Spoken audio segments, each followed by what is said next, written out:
3 billionaire kids, 27 broken maids, one single mom with nothing to lose. When Samantha Hayes walked through those iron gates, she didn't know she'd be dodging water balloons, facing cruel laughter, and fighting a war against a family drowning in grief.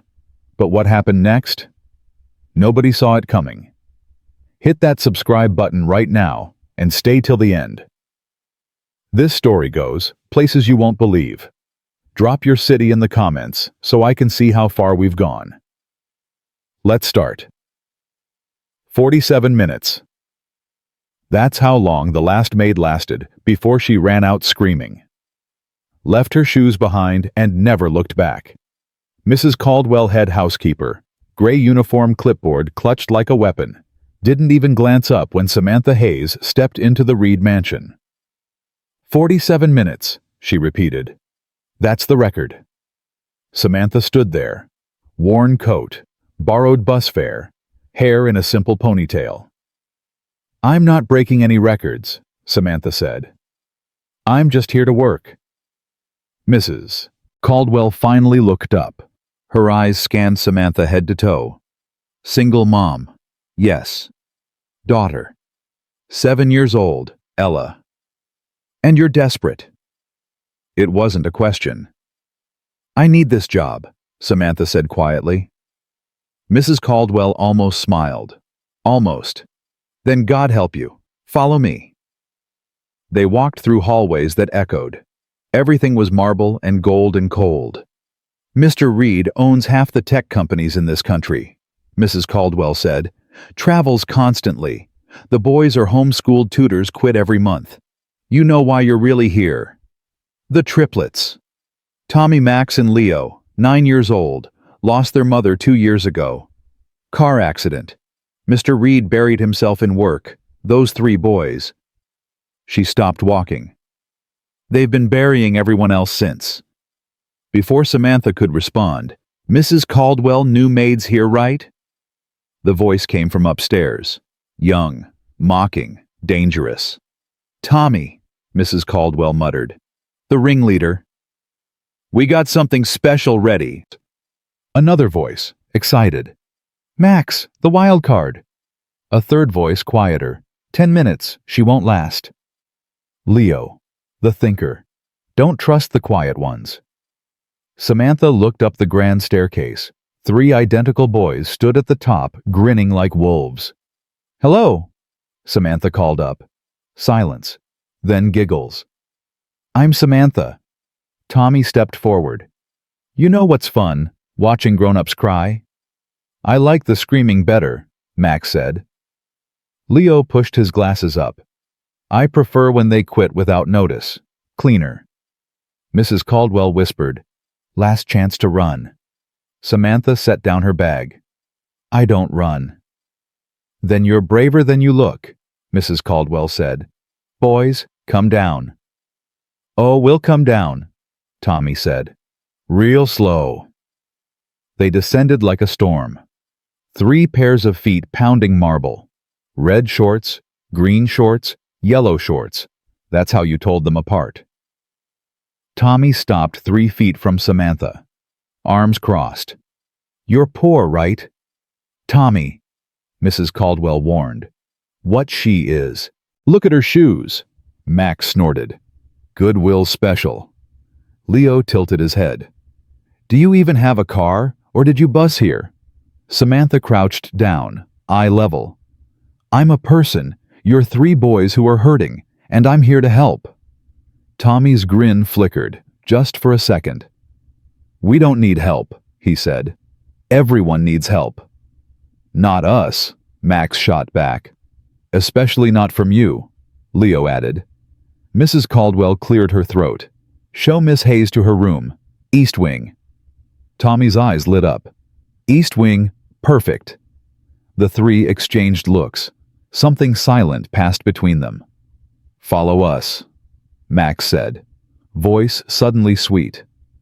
They led her through corridors lined with family photos. A woman appeared in several frames, dark hair, bright smile, arms around the boys. That's our mom, Leo said flatly. She's beautiful, Samantha said. Was, Tommy corrected. Past tense. Dead. Tommy, Max hissed. What? It's true. Samantha stopped. I lost someone too. My husband. 3 years ago. The boys froze. Car accident, Leo asked. Cancer. So you get it, Max said quietly. I get loss, Samantha said. Not your specific pain. That's yours. Tommy's face hardened. Don't try to relate to us. I'm not. I'm just saying grief sucks. Max blinked. Adults didn't usually say sucks. Yeah, he whispered. It does. They kept walking, slower now. The staff room was small, single bed, one window. Bathrooms shared, Max said. With the kitchen people. Thank you.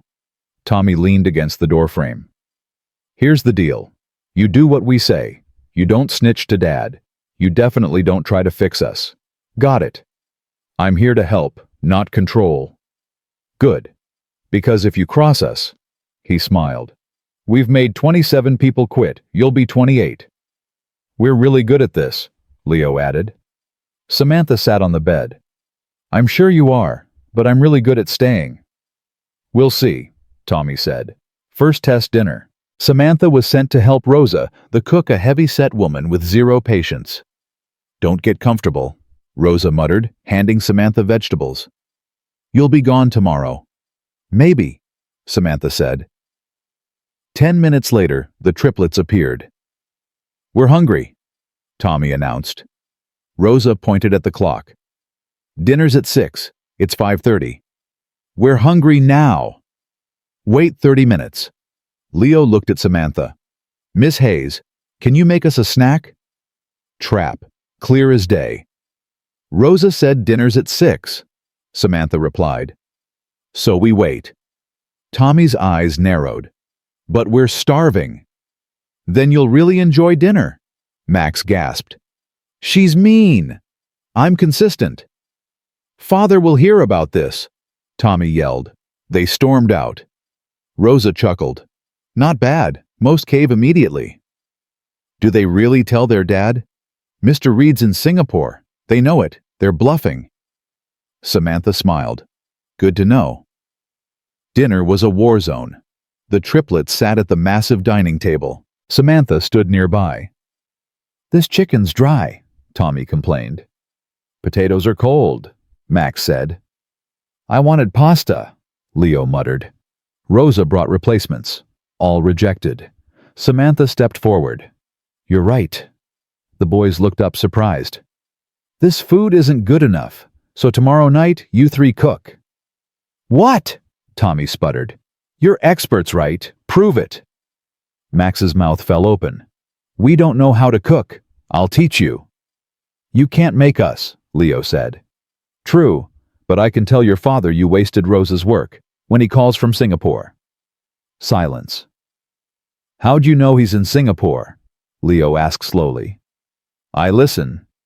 Tommy grabbed his fork, started eating. The others followed. Rosa caught Samantha's eye from the kitchen, nodded respect.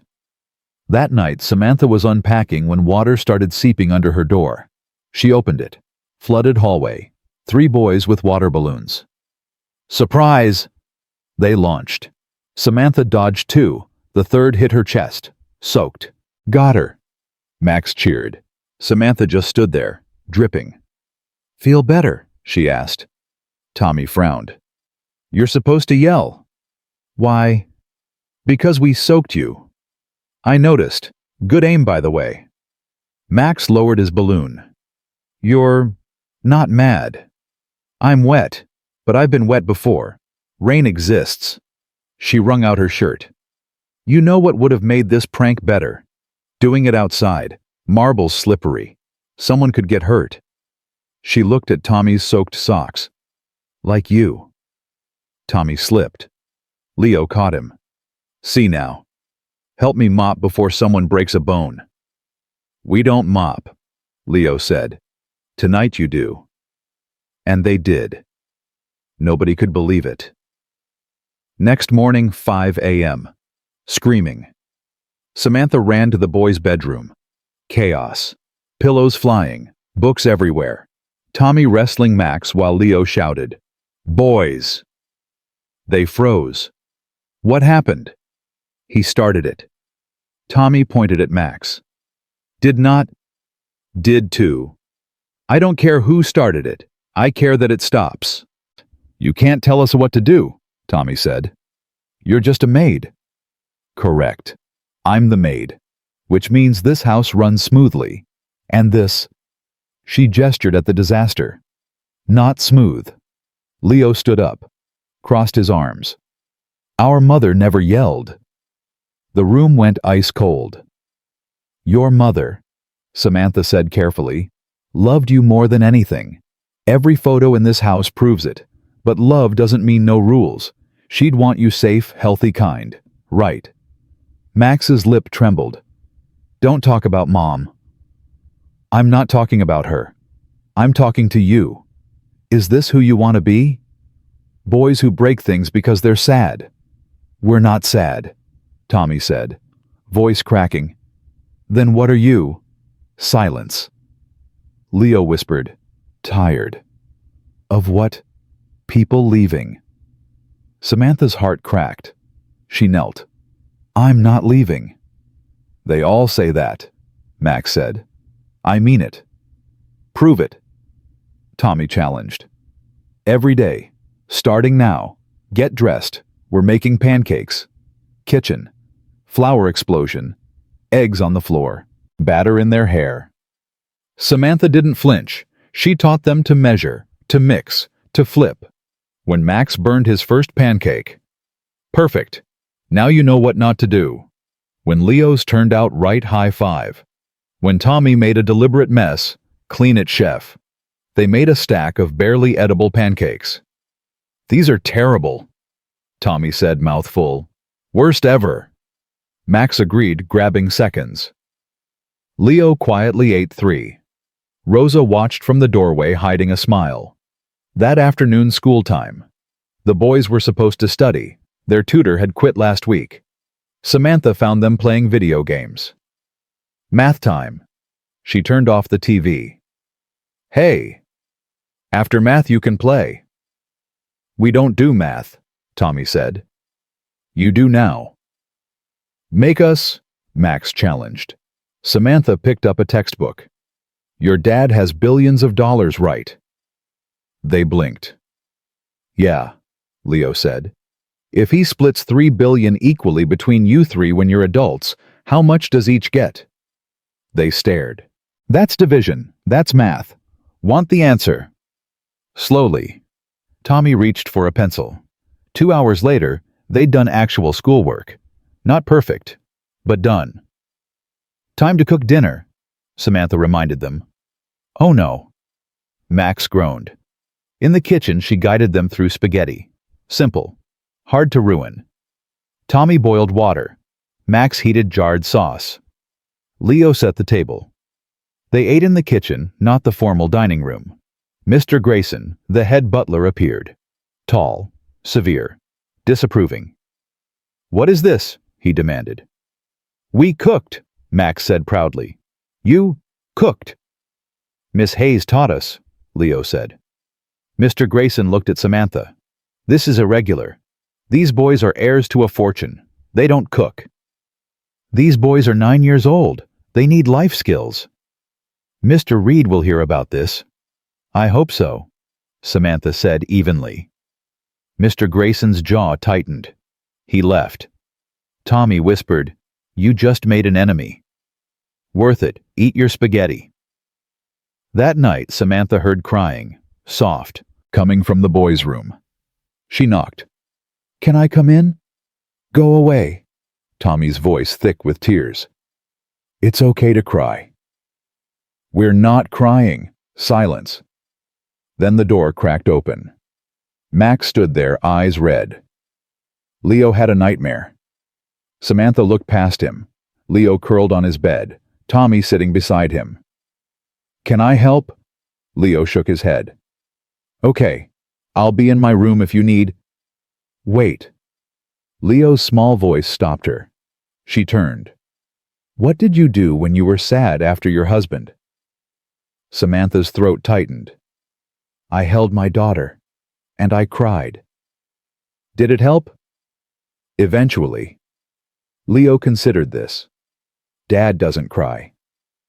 Everyone grieves differently. He just works, Tommy said bitterly.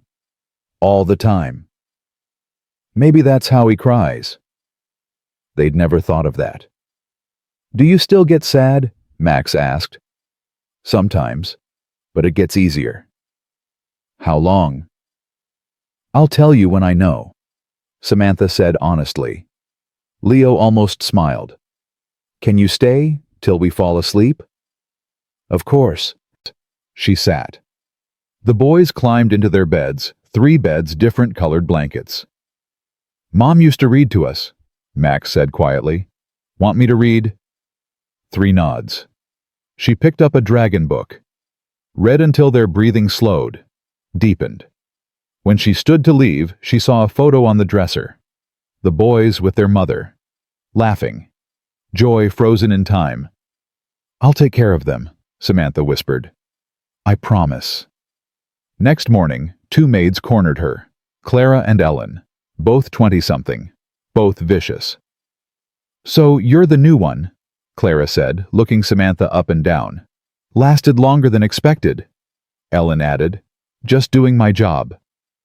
Your job is cleaning, not playing mommy, Clara sneered.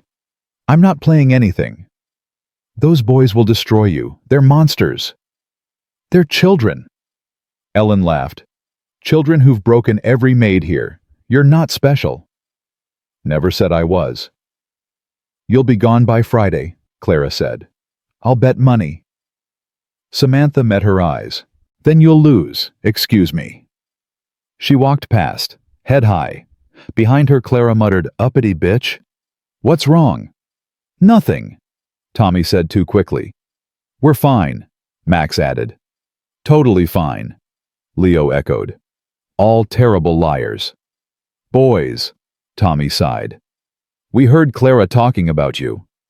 So she's mean, Max said. People talk. It's okay. It's not okay, Leo burst out. She has no right. Samantha smiled. Are you defending me? The boys looked at each other. Maybe, Tommy mumbled.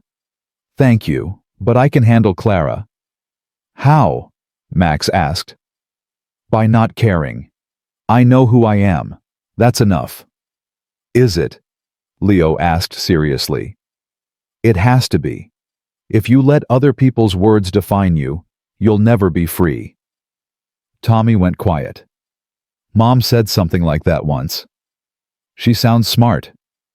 She was. The moment hung there. Fragile. Precious. Then Max ruined it. Can we have pancakes again? Everyone laughed. 3 days later, everything changed. Mr. Reed was coming home. From Singapore. With investors. Everything must be perfect, Mr. Grayson announced. Important people. Important deals. The triplets were to be presentable, polite, and visible. Can you help us get ready? Max asked Samantha. Of course. She helped them into tiny suits, combed hair, straightened ties. We look stupid, Tommy complained. You look handsome. Same thing, Leo muttered. When Alexander Reed walked through the front door, Samantha's breath caught. Tall, sharp features, dark hair graying at temples, suit worth more than her car. Eyes like ice, the eyes of a man who'd buried his heart. Father, the boys called. Boys, he said already on his phone, distracted, distant. Behave tonight. Mr. Grayson's in charge. No hugs, no questions, no warmth. The boys' faces fell. Mr. Reed, Samantha said before thinking. He looked up, noticed her for the first time. Yes. The boys have been working hard. Math cooking they've...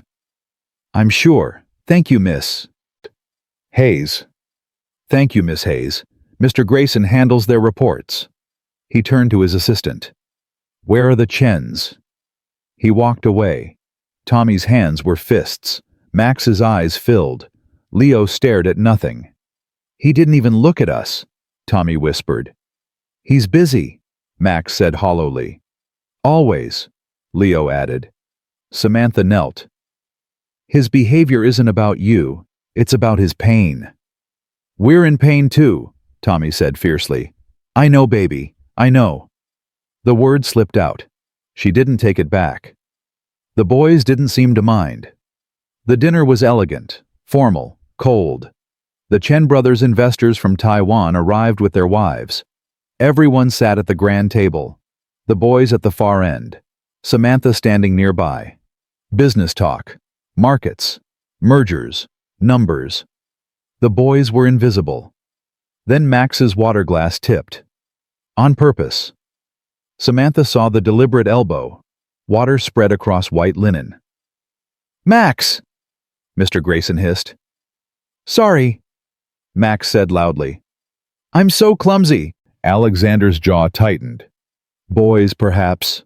"We're fine, Father," Tommy interrupted. "Just so excited to meet your important friends." Leo smiled innocently. "So very important." They were sabotaging. Making a scene. Samantha caught Tommy's eye, shook her head. He saw her, hesitated. "Actually," Tommy said slowly, "we should go. We have homework." Alexander looked shocked. "Homework," he repeated. "Miss Hayes teaches us," Max said. "Real stuff," Leo added. "Math, cooking, life." Cooking. Alexander's investor brain kicked in. "Why?" "Because it's useful," Tommy said firmly. "She says we should take care of ourselves." One of the Chen brothers smiled. "Smart woman." Alexander's eyes found Samantha. She stood straight. "Very smart," Alexander said quietly. The boys excused themselves. Samantha followed. In the hallway, Tommy exhaled. "We almost ruined everything." "But you didn't." "Because of you," Max said. "No, because of you. You chose better." "It was hard," Leo admitted. "Good things usually are." Later, Samantha was cleaning the study when Alexander appeared. "Miss Hayes." She straightened.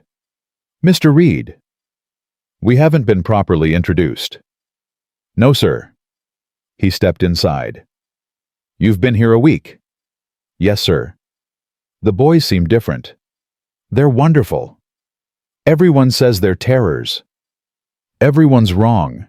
His eyebrow raised. "Bold. Honest." Silence. "Why are you still here?" he asked. The others all ran. "I don't run." "Why not?" "Because I have a daughter who needs to eat, and your sons need someone who stays. They have staff. They need a person." Alexander's face went hard. "I pay you to clean, not psychoanalyze. You pay me to care for this home. Your sons are part of it. Watch yourself." "I am." "Respectfully, Mr. Reed, those boys have been through hell. They're not broken. They're scared. Acting out is how they're seen. You've known them 1 week. And in that week, I've seen them cry, laugh, try, fail, succeed. They're real children, not problems to manage from Singapore." The words hit like bullets. Alexander's voice went deadly quiet. "You're dismissed." "From the room, or the job. I haven't decided." Either way, I meant every word. She walked past him, head high, heart racing. In her room, she sat shaking. She'd probably just lost everything, but she couldn't regret it. Those boys deserved better. 2 nights later, everything fell apart. Leo woke up screaming. Not a nightmare. Fever. Burning up. Samantha heard it from down the hall. Ran. The boys' room.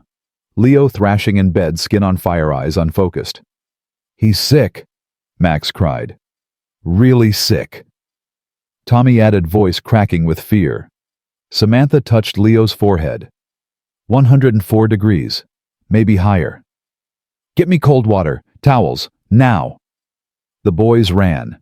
She stripped Leo's shirt. His skin was red hot. It's okay, baby. I've got you. Mr. Grayson appeared. What's good, God? Call a doctor, now. Mr. Reed is in. I don't care where he is. Call. Mr. Grayson ran. Tommy and Max returned with water, towels, hands shaking. Samantha soaked the towels, placed them on Leo's chest, forehead, neck. Is he dying? Max whispered. No, he's fighting something. We help him fight. How? Tommy demanded. We stay. We're here. That's how. Leo's eyes fluttered open, unfocused. Mom. Samantha's heart shattered. I'm here, sweetheart. Mommy. Tommy and Max went still. I'm here, Samantha whispered, wiping his face with cool water. You're safe. Don't leave, Leo murmured. Never. The doctor arrived, examined Leo. Viral infection, high fever, dangerous but treatable, antibiotics, fluids, monitoring. All night Samantha stayed, cooling his skin, checking his temperature, holding his hand. Tommy and Max fell asleep in chairs beside her. At 3 a.m., Alexander Reed burst through the door. He'd flown back. Emergency.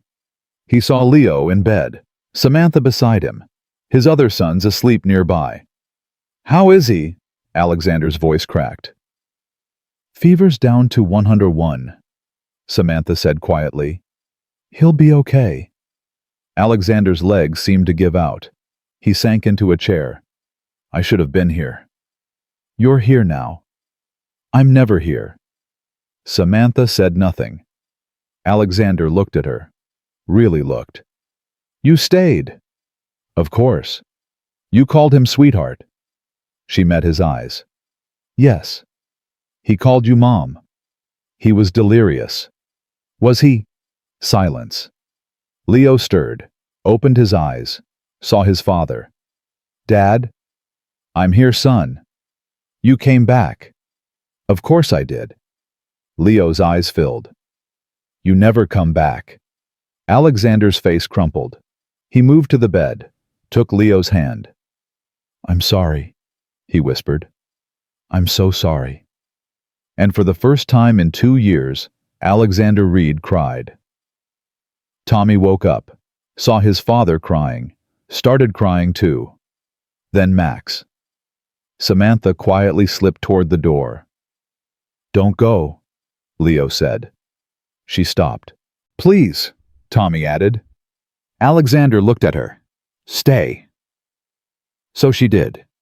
They stayed together until sunrise, a broken family starting to heal. But 2 floors down in the staff kitchen, Clara was on her phone. Her voice was low, venomous. Yes, I'm sure. The maid has completely overstepped.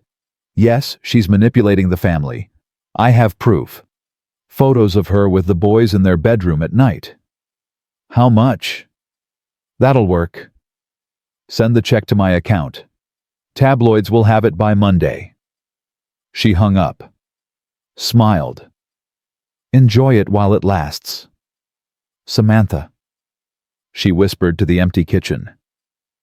By next week, you'll be destroyed. Upstairs, Samantha felt a chill run down her spine. She didn't know why. But something was coming. Something bad. Monday morning came too fast. Leo's fever had broken. He was weak but alive. Alexander had stayed home 3 whole days, a record. But now he was packing. Tokyo, he said, not looking at the boys during breakfast. Major acquisition. I'll be back Friday. Tommy's fork clattered onto his plate. You just got here. I have obligations. So do we, Max said quietly. We're your kids. Alexander's jaw tightened. This deal is worth $2 billion. What are we worth? Leo asked. The question hung in the air like smoke. Alexander grabbed his briefcase. Miss Hayes will take excellent care of you. He left without saying goodbye. The front door closed. The sound echoed through the mansion. Tommy stood up. "I hate him." "Tommy," Samantha started. "I hate him." Tommy swept his plate off the table. It shattered against the marble floor. Max and Leo just sat there, numb. Samantha didn't react to the broken plate. "You're allowed to be angry." "I'm not angry," Tommy lied, fist shaking. "Okay. I'm not." "I heard you." He grabbed another plate, held it up. "I could throw this too." "You could." "You're not going to stop me." "No." He blinked. "Why not?" "Because breaking a plate won't fix what's broken inside you, but if it helps you feel something other than invisible, go ahead." Tommy stared at her. The plate trembled in his hands.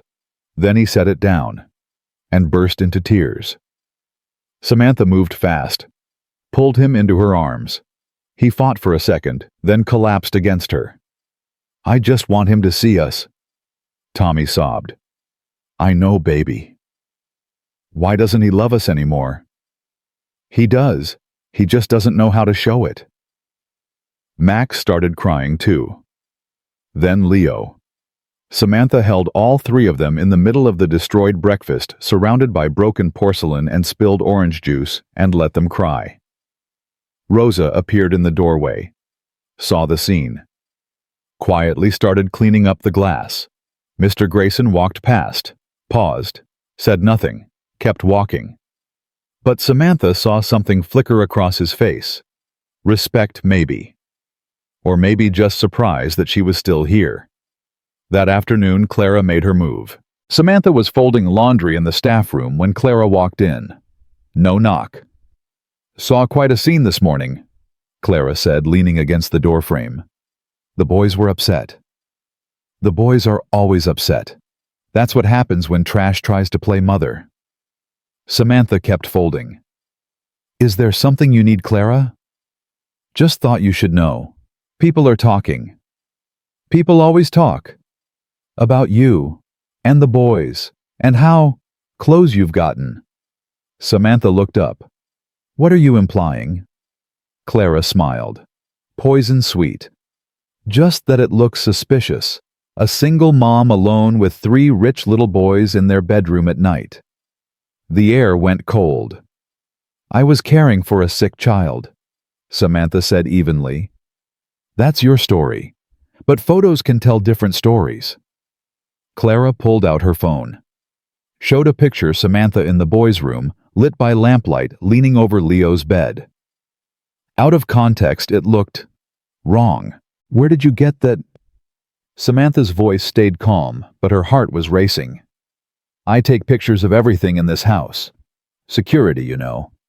And I have friends at certain publications who pay good money for stories about the Reed family. You're blackmailing me. I'm giving you options. You can leave quietly. Today. Or these photos go viral by Wednesday. Mystery woman infiltrates billionaire's home, inappropriate contact with minors. You'll never work again. Your daughter Ella, right? 7 years old. Imagine what people will say about her mother." Samantha's hands clenched. "You're disgusting." "I'm practical. So what's it gonna be?" Before Samantha could answer, a small voice came from the hallway. "You're lying." They both turned. Leo stood there, glasses slightly crooked, face pale but determined. "Leo, go back to—" Clara started.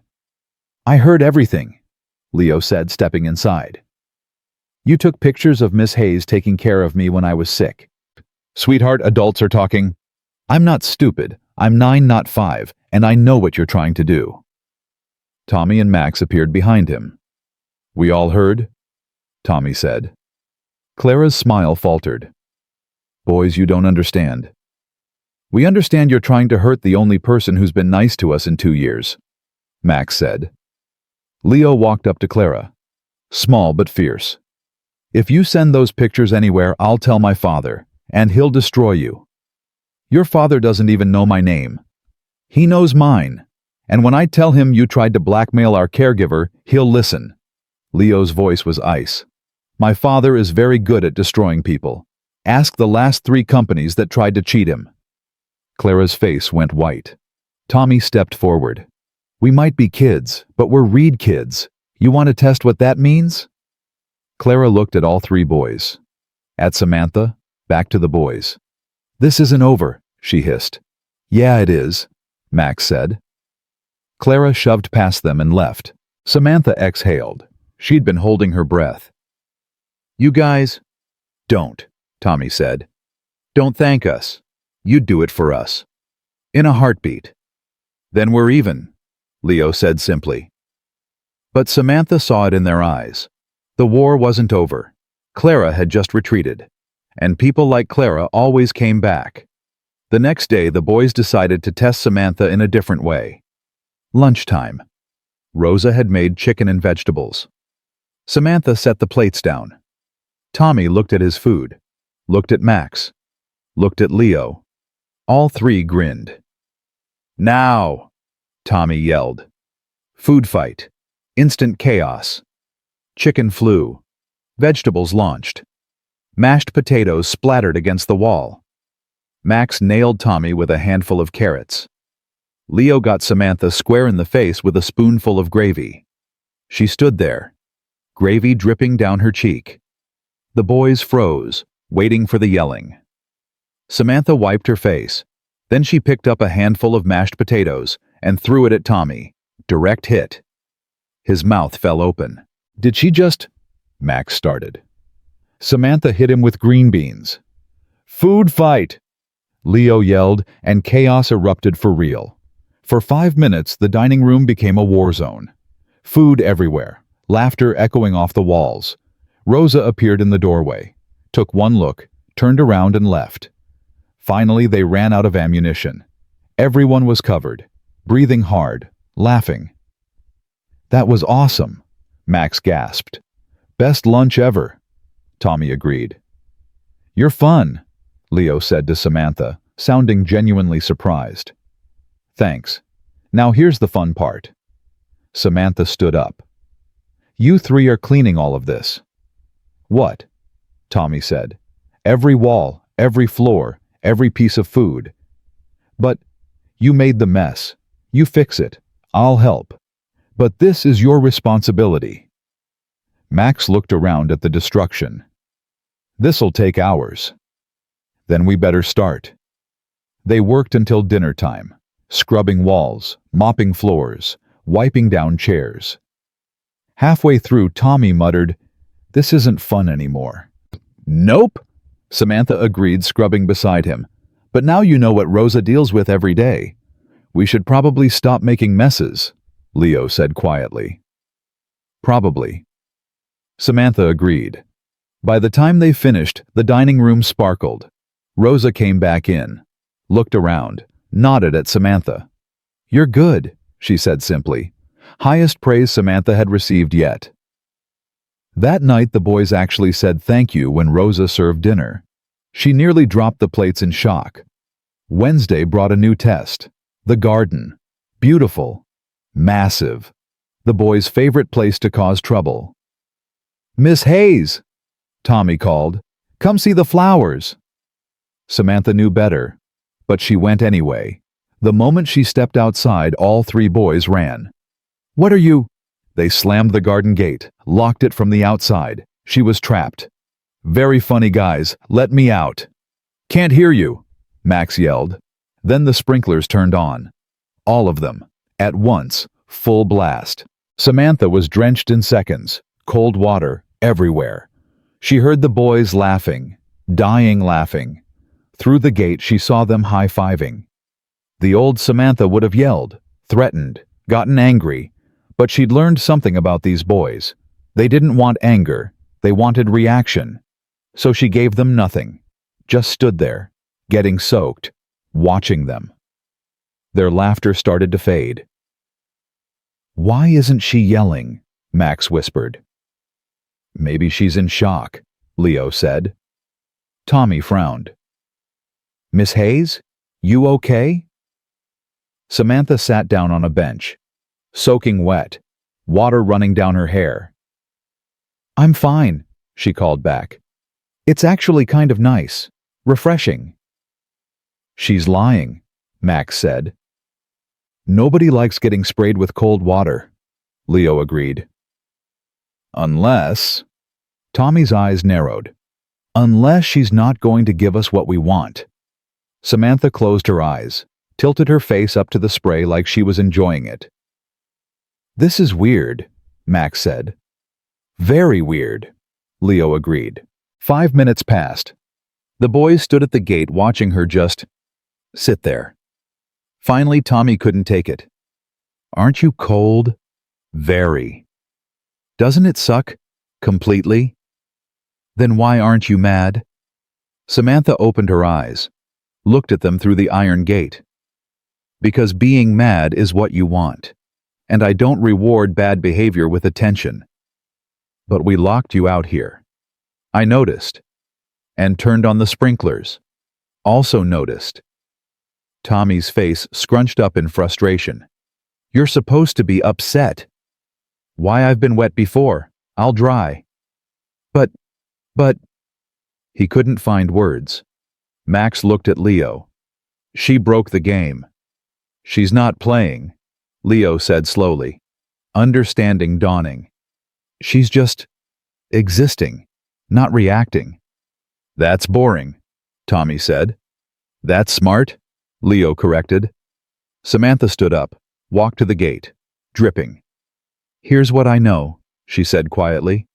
You three are testing me, seeing if I'll leave like everyone else. You want me to yell, to cry, to quit, because that's familiar, that's safe, that's what you know. The boys went silent.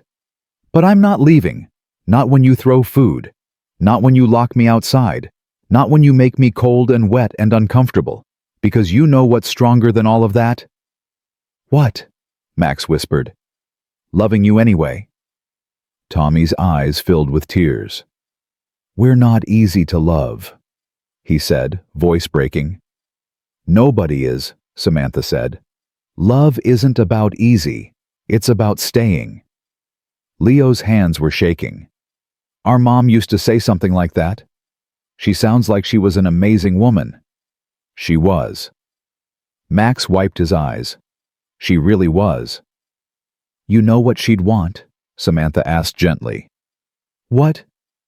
For you to open this gate before I catch pneumonia. That broke the tension. They laughed through their tears. Tommy unlocked the gate. Samantha stepped through, still dripping. I'm sorry, Tommy said. Me too, Max added. Us three, Leo said. Samantha pulled them into a wet hug. They didn't care. I forgive you, but you're still in trouble. We know, they said in unison. What's our punishment? Tommy asked. You're doing yard work all week with the gardeners. They groaned but didn't argue. Fair was fair. That evening, while the boys were doing homework, Samantha found herself in the library. It was quiet, peaceful, full of books she'd never have time to read. She was looking at the shelves when she noticed something. A small door, almost hidden behind a tall bookcase. Curiosity won. She opened it. Inside a room, small, cozy, full of children's art photos, crafts. The mother's memory room. Samantha's heart clenched. Photos of the boys as babies, their first steps, birthday parties, Christmas mornings. And in every single one, their mother, radiant, happy, alive. That's where she kept our treasures. Samantha spun around. Leo stood in the doorway. I'm sorry, I didn't mean to. It's okay. We come in here sometimes, when we miss her. He walked in, touched a photo. Dad doesn't know. He thinks he locked it up. But we found the key. This is beautiful, Samantha said softly. She made it for us. Said every memory was a treasure worth keeping. Leo's voice cracked. She kept everything, even the ugly drawings we made. He pointed to a wall covered in children's artwork, finger paintings, crayon scribbles. See that one? He indicated a chaotic mess of colors. That's mine. I was 4. She said it was a masterpiece. It is, Samantha said. It's terrible. It's honest. That makes it a masterpiece. Leo looked at her. Really looked. You talk like her sometimes. Is that okay? Yeah. He wiped his eyes. Yeah, it's okay. Tommy and Max appeared behind him. You found it, Tommy said. Leo showed me. We don't let just anyone in here, Max said seriously. I'm honored. You should be, Tommy said. Then softer. Mom would have liked you. Samantha's throat tightened. I would have liked her too. They stood together in that small room surrounded by treasures and memories. Can I tell you something? Leo asked. Anything. Sometimes I forget what her voice sounded like. Max nodded. Me too. I remember her smile, Tommy said. But not her laugh, not exactly. That's normal, Samantha said gently. Memories fade. That's why photos exist, why we tell stories. Tell us a story about your husband, Max said suddenly. Samantha blinked. What? You said you lost him. Tell us about him. She sat down on the small bench. The boys sat around her. His name was David. He was kind, funny, terrible at cooking. She smiled. He once tried to make me breakfast in bed and set off the smoke alarm 3 times. The boys giggled. He sounds fun, Leo said. He was, and when he got sick he made me promise something. What? Tommy asked. To keep living. To not let grief turn me into stone. She looked at each of them. Your mom would want the same for you. How do you know? Max challenged. Because every parent wants their kids to be happy, even when they're gone. Dad isn't happy, Tommy said bitterly. No, Samantha agreed. He's not, but maybe he doesn't know how to be. Can you teach him? Leo asked. Like you taught us. Adults are harder to teach than kids. But not impossible. Samantha smiled. Not impossible. The next morning, everything changed. Samantha woke to shouting. She ran to the main hall. Mr. Grayson stood there, face red, holding a tablet. What is this? He roared. On the screen, a tabloid article. The headline, Billionaire's Boys and Their Mystery Woman Inappropriate Attachments. Below it, the photos Clara had taken. Samantha in the boys' bedroom. The caption twisted everything innocent into something dark. Samantha's blood ran cold. This is not... Save it, Mr. Grayson snapped. Mr. Reed has been informed. He's flying back immediately. You're suspended pending investigation. Investigation? I was taking care of a sick child. That's not what this article suggests. I don't care what it suggests, I care about the truth. The truth, Mr. Grayson said coldly, is that you've been here 2 weeks and already caused a scandal. Pack your things. No. Everyone froze. Excuse me, Mr. Grayson said. I said no. I'm not leaving. Not until Mr. Reed hears my side. You don't give orders here. And you don't fire me. Only Mr. Reed does. So until he gets back and we talk, I'm staying.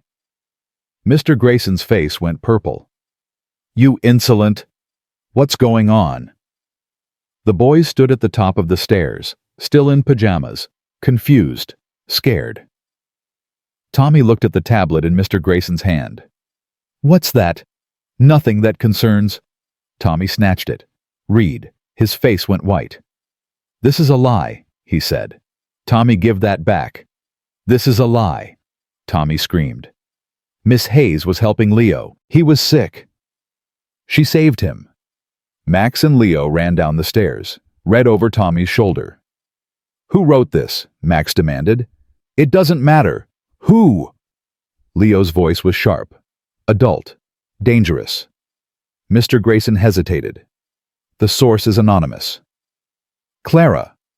All 3 boys said at once. They turned, looked across the hall. Clara stood there. Fake, innocent expression. But her eyes gave her away.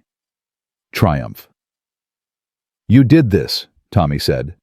I don't know what you're... You took those pictures. You sent them. You tried to destroy her. Tommy's hands were fists. Why? Because she doesn't belong here, Clara said, dropping the act. She's nothing, a nobody. And you three treated her like she was something special. She is special, Max said fiercely. She's a maid.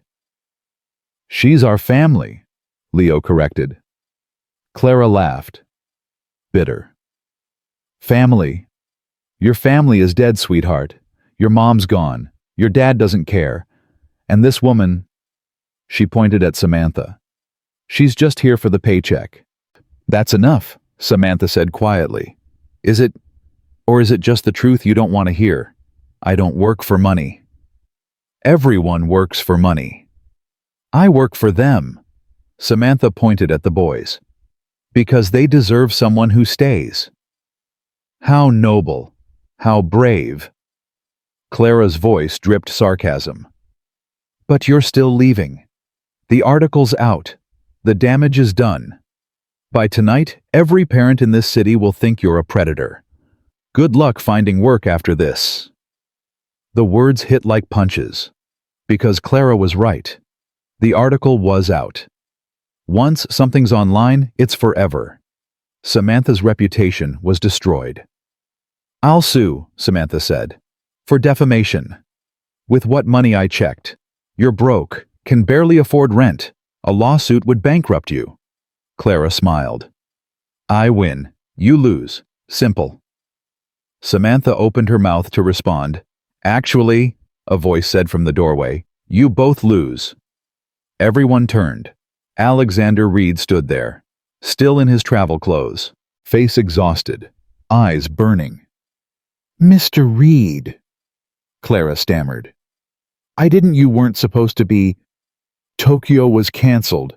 I turned the plane around 6 hours ago. He held up his phone. I've been reading very interesting emails, including one from you, Clara, to a tabloid editor, offering exclusive photos for $50,000. Clara went white. You stupid woman, Mr. Grayson whispered. Alexander walked forward. You sold photos of my sons, fabricated a story about someone under my protection, for money. I can explain. You're fired. Security will escort you out. You have 10 minutes to gather your things. After that, you're trespassing. You can't. I own this house. I absolutely can. And Clara. His voice went deadly quiet. If you ever speak about my family again to anyone, I will bury you in lawsuits until you're living under a bridge. Do we understand each other? Clara's face crumpled. This isn't fair. You're right. Fair would be pressing criminal charges for harassment and extortion. Would you prefer that? Clara ran. Actually ran. Out of the hall and up the stairs. Alexander turned to Mr. Grayson. Who else knew, sir?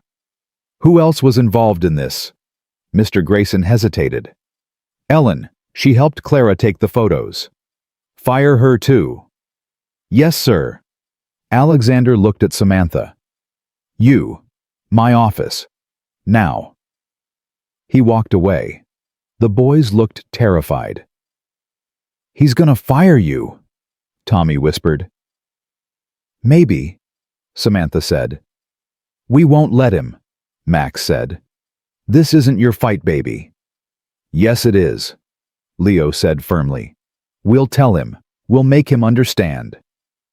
Samantha kissed each of their foreheads. Let me handle this. She followed Alexander to his office. He closed the door, gestured to a chair. She sat. He poured himself a drink. Scotch. Straight.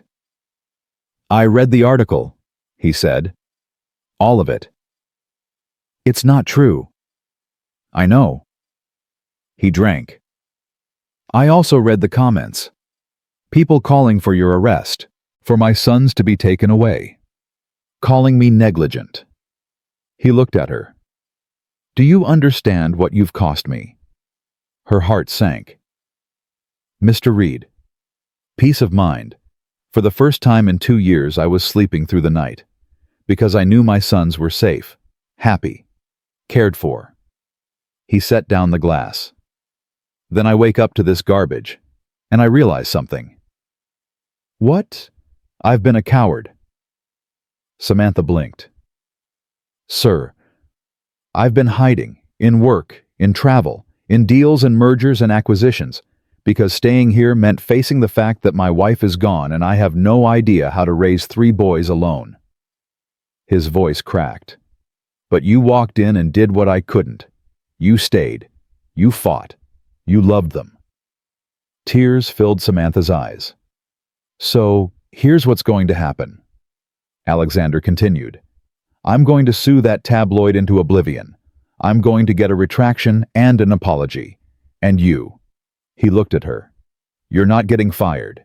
You're getting promoted. What? Not just their caregiver, their legal guardian, with power of attorney when I travel, full benefits, salary tripled. And your daughter Ella. She moves into the mansion, gets enrolled in the best school in the state, on my dime. Samantha couldn't breathe. Why? Because you're not the maid anymore. You're family. He extended his hand. If you'll stay. She took his hand. I'll stay. Good. He smiled. Genuinely smiled. For the first time since she'd met him. Now let's go tell those boys they're getting a sister.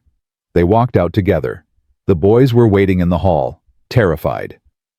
Dad, please don't, Tommy started. Miss Hayes is staying, Alexander said. Permanently. And her daughter Ella is moving in next week. The boys' mouths fell open.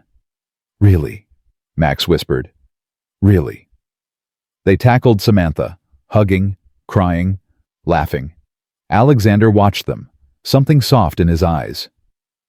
Thank you, he said quietly to Samantha. For what? Reminding me what family looks like. And for the first time, the Reed mansion felt like a home. But upstairs in her emptied room, Clara made one final phone call. They think they won, she hissed into the phone. But I have one more card to play, something that'll destroy her forever. She hung up, smiled. The war wasn't over. It was just beginning. The next morning Ella arrived. Samantha stood at the front entrance, heart pounding. She hadn't seen her daughter in 2 weeks, the longest they'd ever been apart. A car pulled up. The door opened. Ella tumbled out. 7 years old, wild brown curls, gap-toothed smile, worn backpack. Mommy! Samantha ran, scooped her up, held her so tight. I missed you, baby.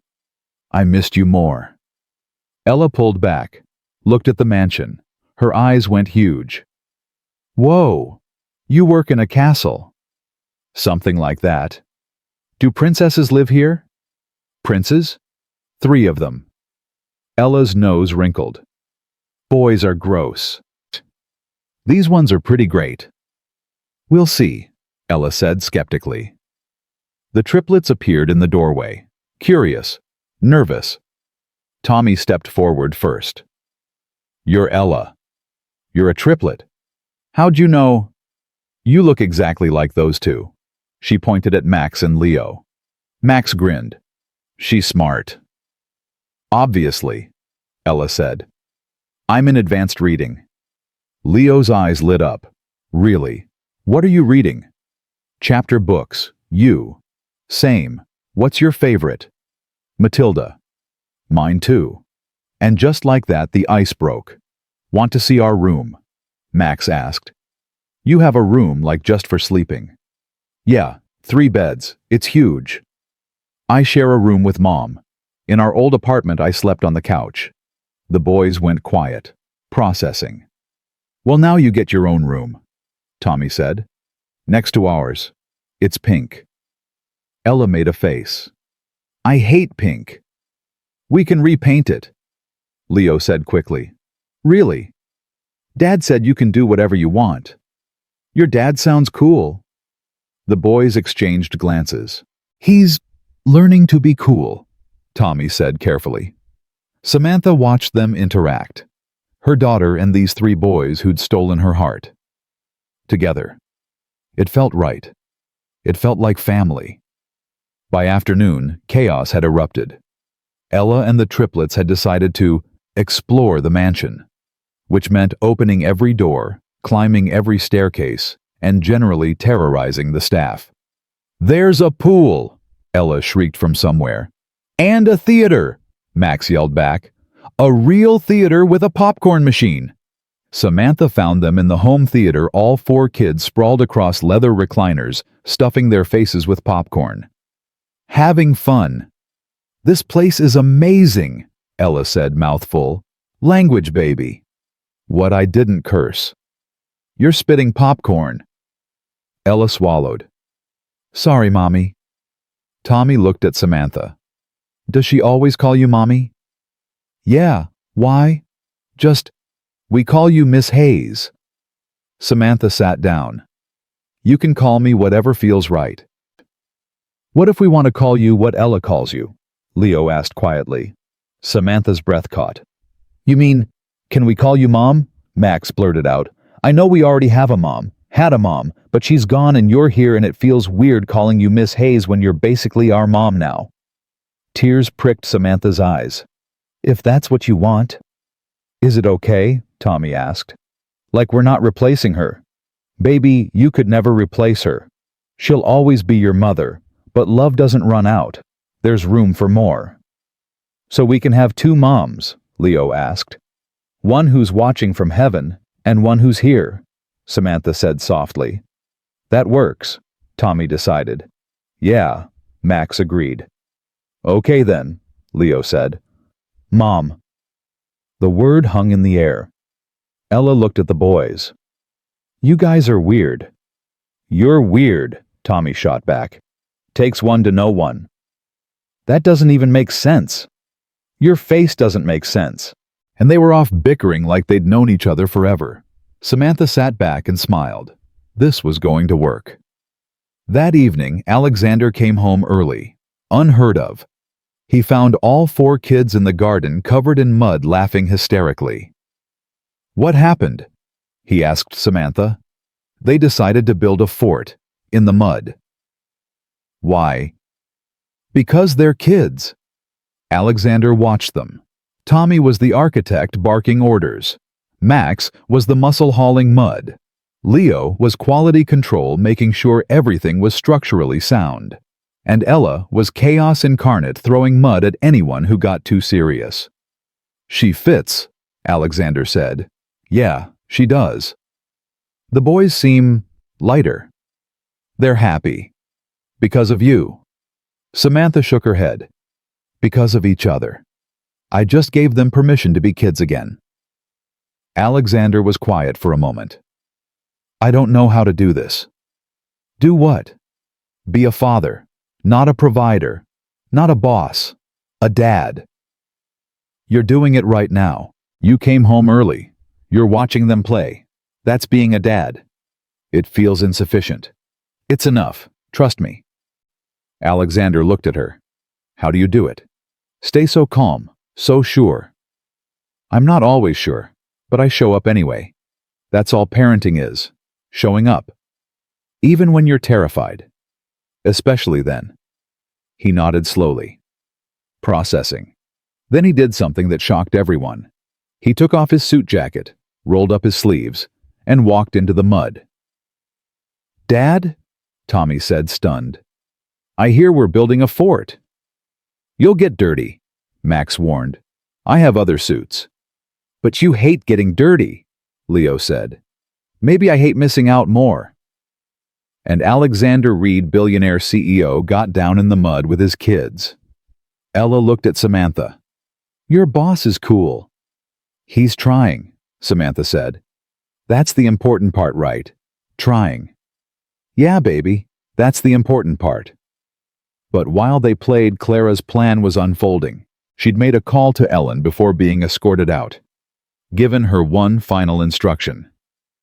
"There's a file in Mr. Reed's private office, in the safe. Code is 1827, his wife's birthday." "What's in the file?" Ellen had asked. Proof that Samantha Hayes is a fraud. Now Ellen crept through the mansion. Everyone was outside. She had maybe 10 minutes. She found the office, found the safe, entered the code. The safe opened. Inside documents, financials, legal papers, and one folder marked Background Checks, Staff. Ellen grabbed it, flipped through, found Samantha's file. And there it was. A police report. 5 years old. Arrest record. Charges theft. Ellen's hands shook as she photographed every page. This was it. The ammunition Clara wanted. She closed the safe, left everything as it was. Slipped out. By tomorrow, everyone would know. Samantha Hayes was a criminal. Morning came too fast. Samantha woke to pounding on her door. Mom, Mom! She opened it. All 3 boys stood there, faces pale. What's wrong? Tommy handed her a tablet. Someone posted this.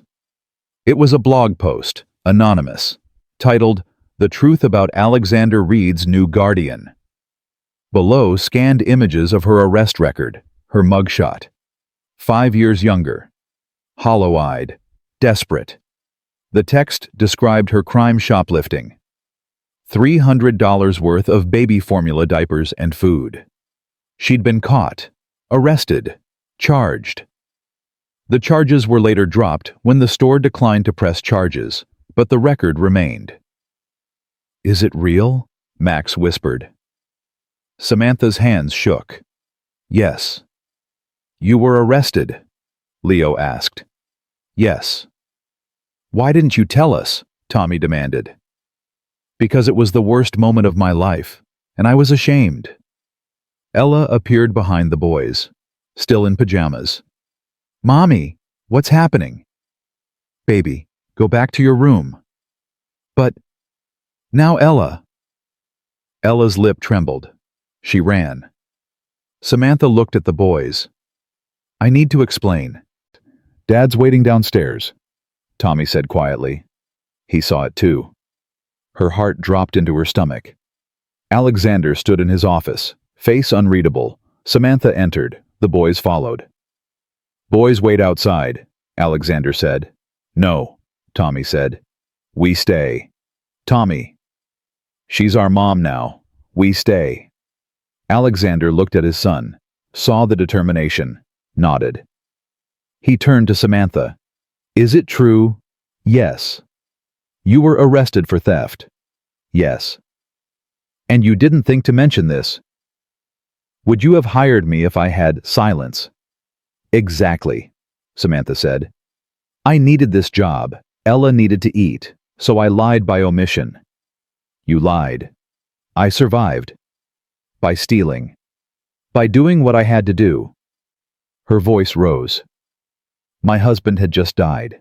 I had a 4-year-old daughter and $73 to my name. I couldn't afford formula.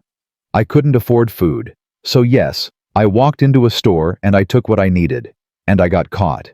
And I spent 6 hours in a cell crying while my neighbor watched my daughter. The boys were silent, listening. The store manager saw my situation, Samantha continued. Saw that I wasn't some career criminal, just a desperate mom. He dropped the charges, but the arrest stayed on my record, and it's followed me ever since.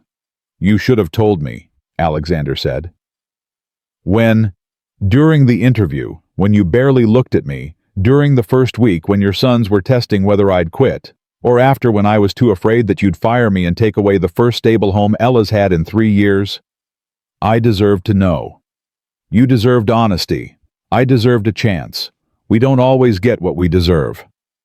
Alexander's jaw worked. I can't have someone with a criminal record as the legal guardian of my children. The words hit like a slap. Tommy stepped forward. Then take it back. Tommy. The guardianship. Take it back. She can go back to being our caregiver. It's not that simple.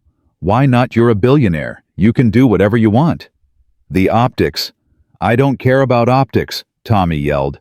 I care about her. She's the only person besides Mom who's ever actually cared about us. Tommy, calm down. No, you get to be calm. You get to hide in your office and your business trips and your safe, comfortable distance. But we don't get that. We're here. We're the ones who lost Mom. We're the ones who needed someone, and she showed up. She stayed, and now you're going to throw her away because she made one mistake 5 years ago when she was desperate. Alexander's face went white. Max stepped up beside Tommy. If she goes, we go. Max. We'll run away, Leo added. All of us, including Ella. You're 9 years old. You can't. Watch us, Tommy said. Alexander looked at his sons, really looked. They stood shoulder to shoulder, united, protective, fighting for someone they loved. When had they become so brave? This is blackmail, Alexander said quietly. This is family, Tommy corrected. You taught us about negotiation, about leverage. Well, here's ours. You choose. Business optics, or us. The silence stretched. Finally, Alexander sat down, rubbed his face. When your mother died, he said softly, I made a promise to protect you, to keep you safe, to make sure nothing ever hurt you again. The boys waited. But I broke that promise, because the thing that hurt you most was me, my absence, my coldness, my inability to be what you needed. He looked at Samantha. Then she came, and she did what I couldn't. She saw you, she stayed, she loved you. Tears ran down Samantha's face. I don't care about optics, Alexander continued. I don't care about background checks or arrest records or what people think. I care about my sons, and they're telling me very clearly that they need you. Sir. So here's what's going to happen. The guardianship stands. Your past is your past. We move forward. He stood up, extended his hand. But no more secrets from either of us. Deal. Samantha took his hand. Deal. Good. Now someone find out who posted that garbage so I can sue them into the ground. It was Ellen, Leo said. Had to be. She's the only one with access to your office besides Mr. Grayson. Alexander's eyes went cold. Where is she? Probably packing, Max said. Not fast enough. Alexander stormed out. The boys hugged Samantha. You're not leaving, Tommy asked. Not unless you want me to. Never. Then I'm staying. 10 minutes later, Ellen was fired. Security escorted her out while she screamed about unfair termination. Alexander didn't care, but the damage was done. By noon, the story had spread. Other news sites picked it up. Social media exploded. Half the comments were sympathetic. She was a desperate mother. Leave her alone. The other half were vicious. Criminal around children. Unacceptable. Samantha tried to ignore it, but it was everywhere. Ella came to find her. Mommy, kids at my new school saw the article. Samantha's heart sank. What did they say? That you're a thief. That we're poor. That I don't belong here. Baby, I told them you're the bravest person I know, because you did what you had to do to keep me alive. Ella's eyes were fierce. And anyone who has a problem with that can fight me. Samantha laughed through her tears. You can't fight everyone. Watch me. Where'd you get this attitude? From you. Samantha pulled her close. I'm sorry this is happening. Don't be. I'm not ashamed of you. I'm proud. Even though I messed up. You didn't mess up. You survived. There's a difference.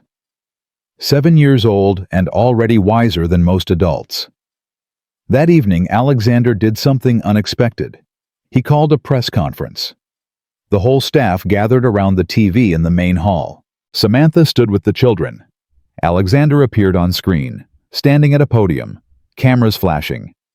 Good evening. I'm here to address recent articles about a member of my household staff.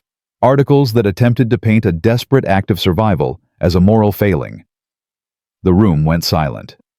5 years ago, Samantha Hayes was a widow with a young daughter and no resources. She made a choice. She took what she needed to keep her child alive. The charges were dropped. She rebuilt her life. And now she's a vital part of my family. Cameras clicked frantically. I'm not here to defend her. She doesn't need defending. I'm here to state facts. Ms. Hayes is the legal guardian of my children. She has my complete trust. And anyone who has a problem with that can take it up with my legal team. A reporter shouted a question. Alexander ignored it. To those who've never been desperate, who've never had to choose between pride and survival, I have nothing to say. But to those who understand what it means to fight for your family, to do whatever it takes to protect the people you love, I say this: Samantha Hayes is a hero, and she's not going anywhere. He walked off. Conference over. The room erupted. Rosa started clapping, then Mr. Grayson, then the entire staff. Samantha stood there, tears streaming. Tommy hugged her from one side, Max from the other. Leo wrapped his arms around her waist. Ella squeezed in wherever she fit. He called you a hero, Max whispered. He stood up for you, Leo added. In front of everyone, Tommy finished. He really is learning, Samantha said softly. Late that night, Samantha couldn't sleep. She wandered to the kitchen for water. Alexander was already there, drinking coffee, still in his suit from the conference. Can't sleep either, he asked. Too much going on in my head. Same. She poured water. They stood in comfortable silence. Thank you, Samantha said finally, for what you said today. I meant every word. Still, you didn't have to. Yes, I did. They were attacking you. That's attacking my family. Since when am I family? Alexander looked at her.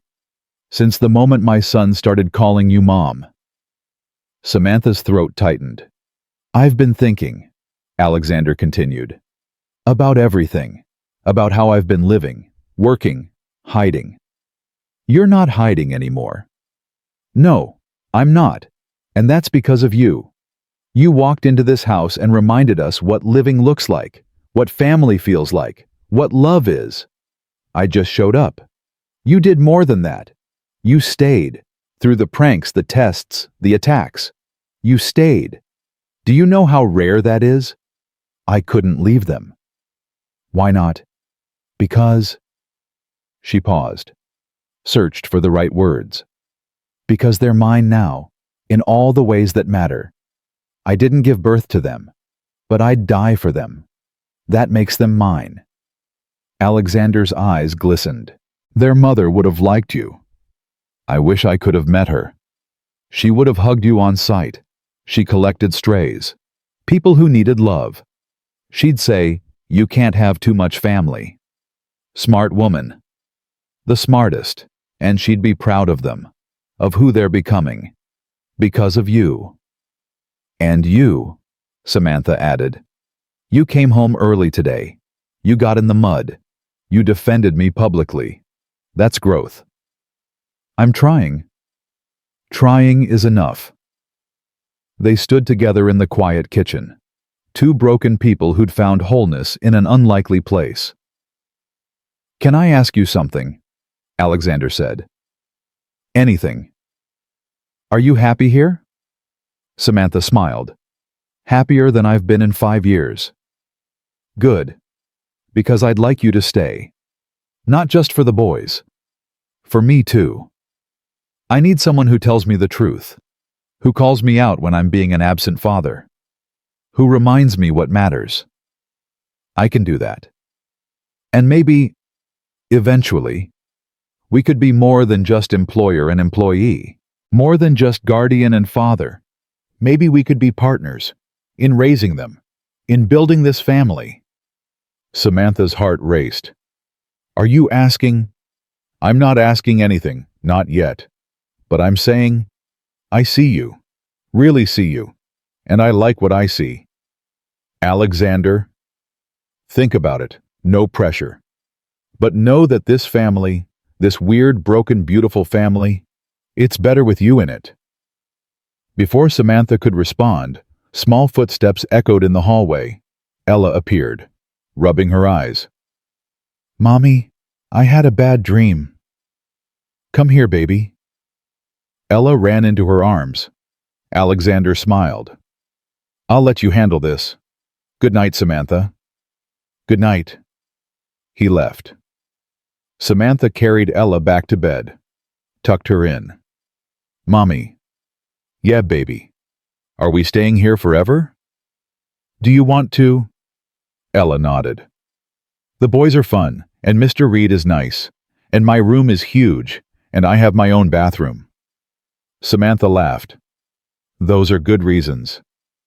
Plus you smile more here. You didn't smile much before. No, I didn't. You're happy. I am. Then we're staying. Then we're staying.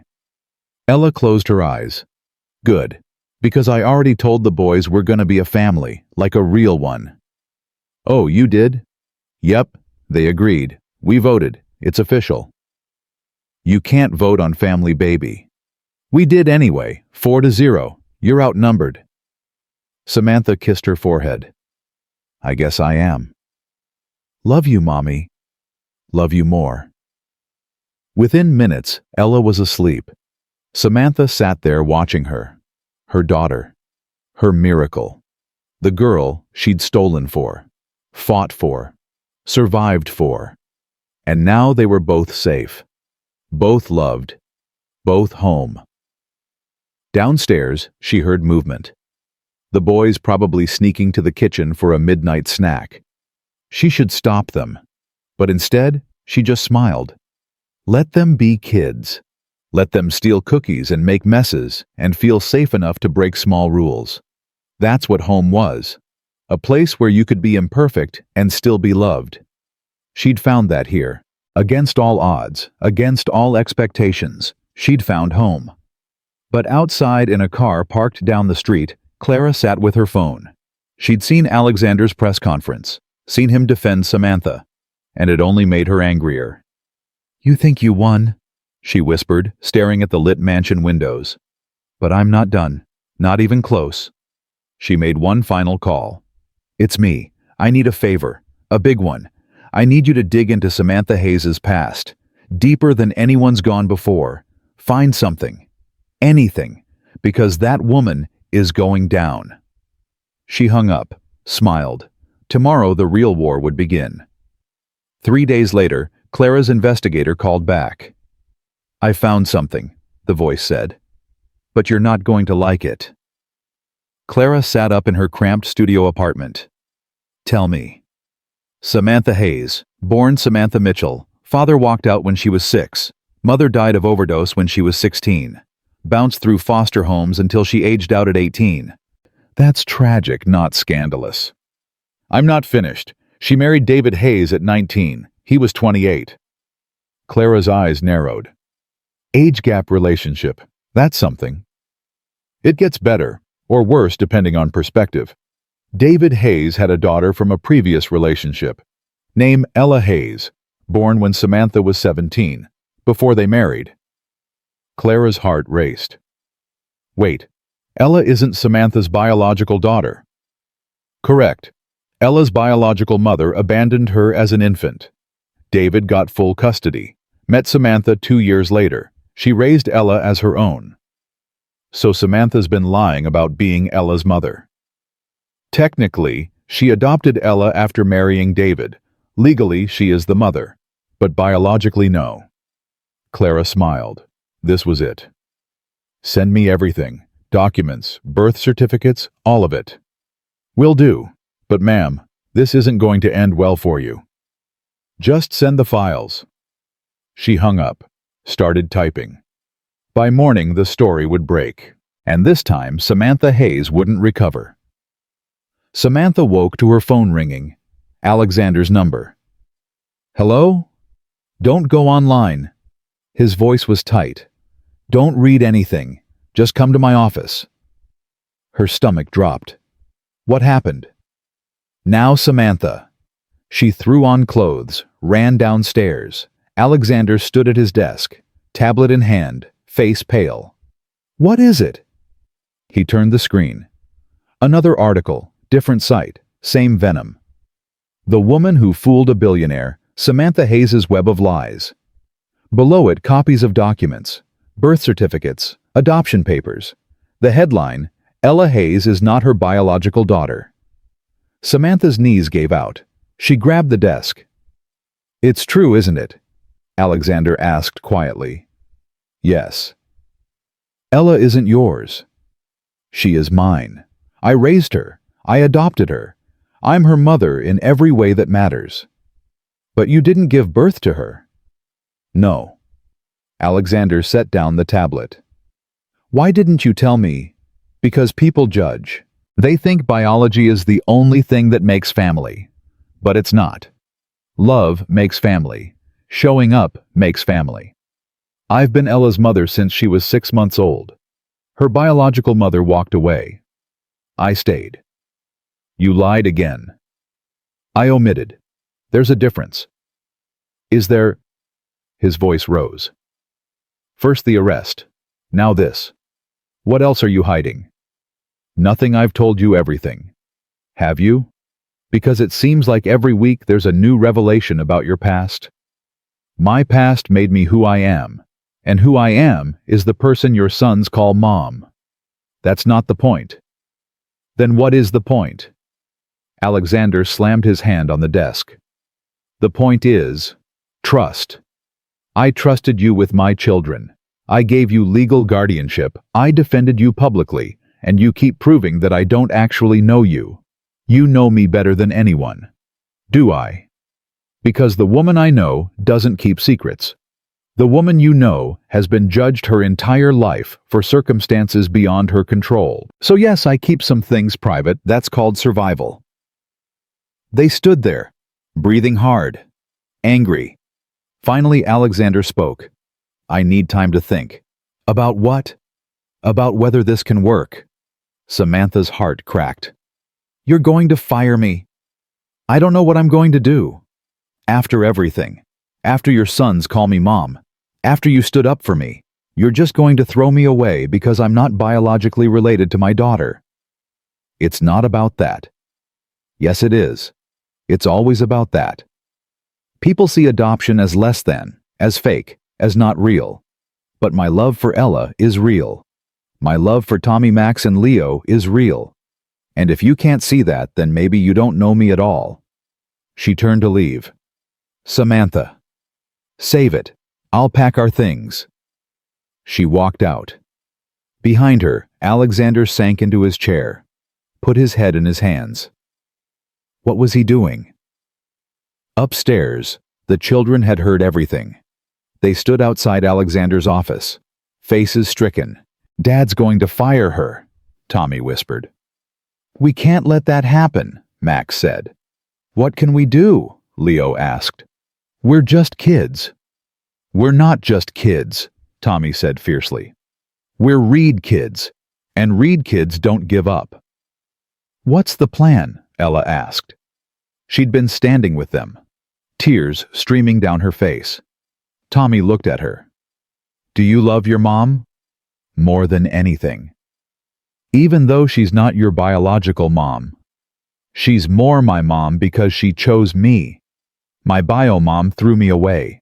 Samantha picked me up. That's real love." The triplets exchanged glances. "Dad needs to hear that," Leo said. "From you," Max added. Ella wiped her eyes. "He scares me." "He scares everyone," Tommy said. "But he listens, sometimes, when it matters." "You really think it'll work?" "It has to, because if your mom leaves, we lose our mom too." Ella took a deep breath. "Okay, let's do it."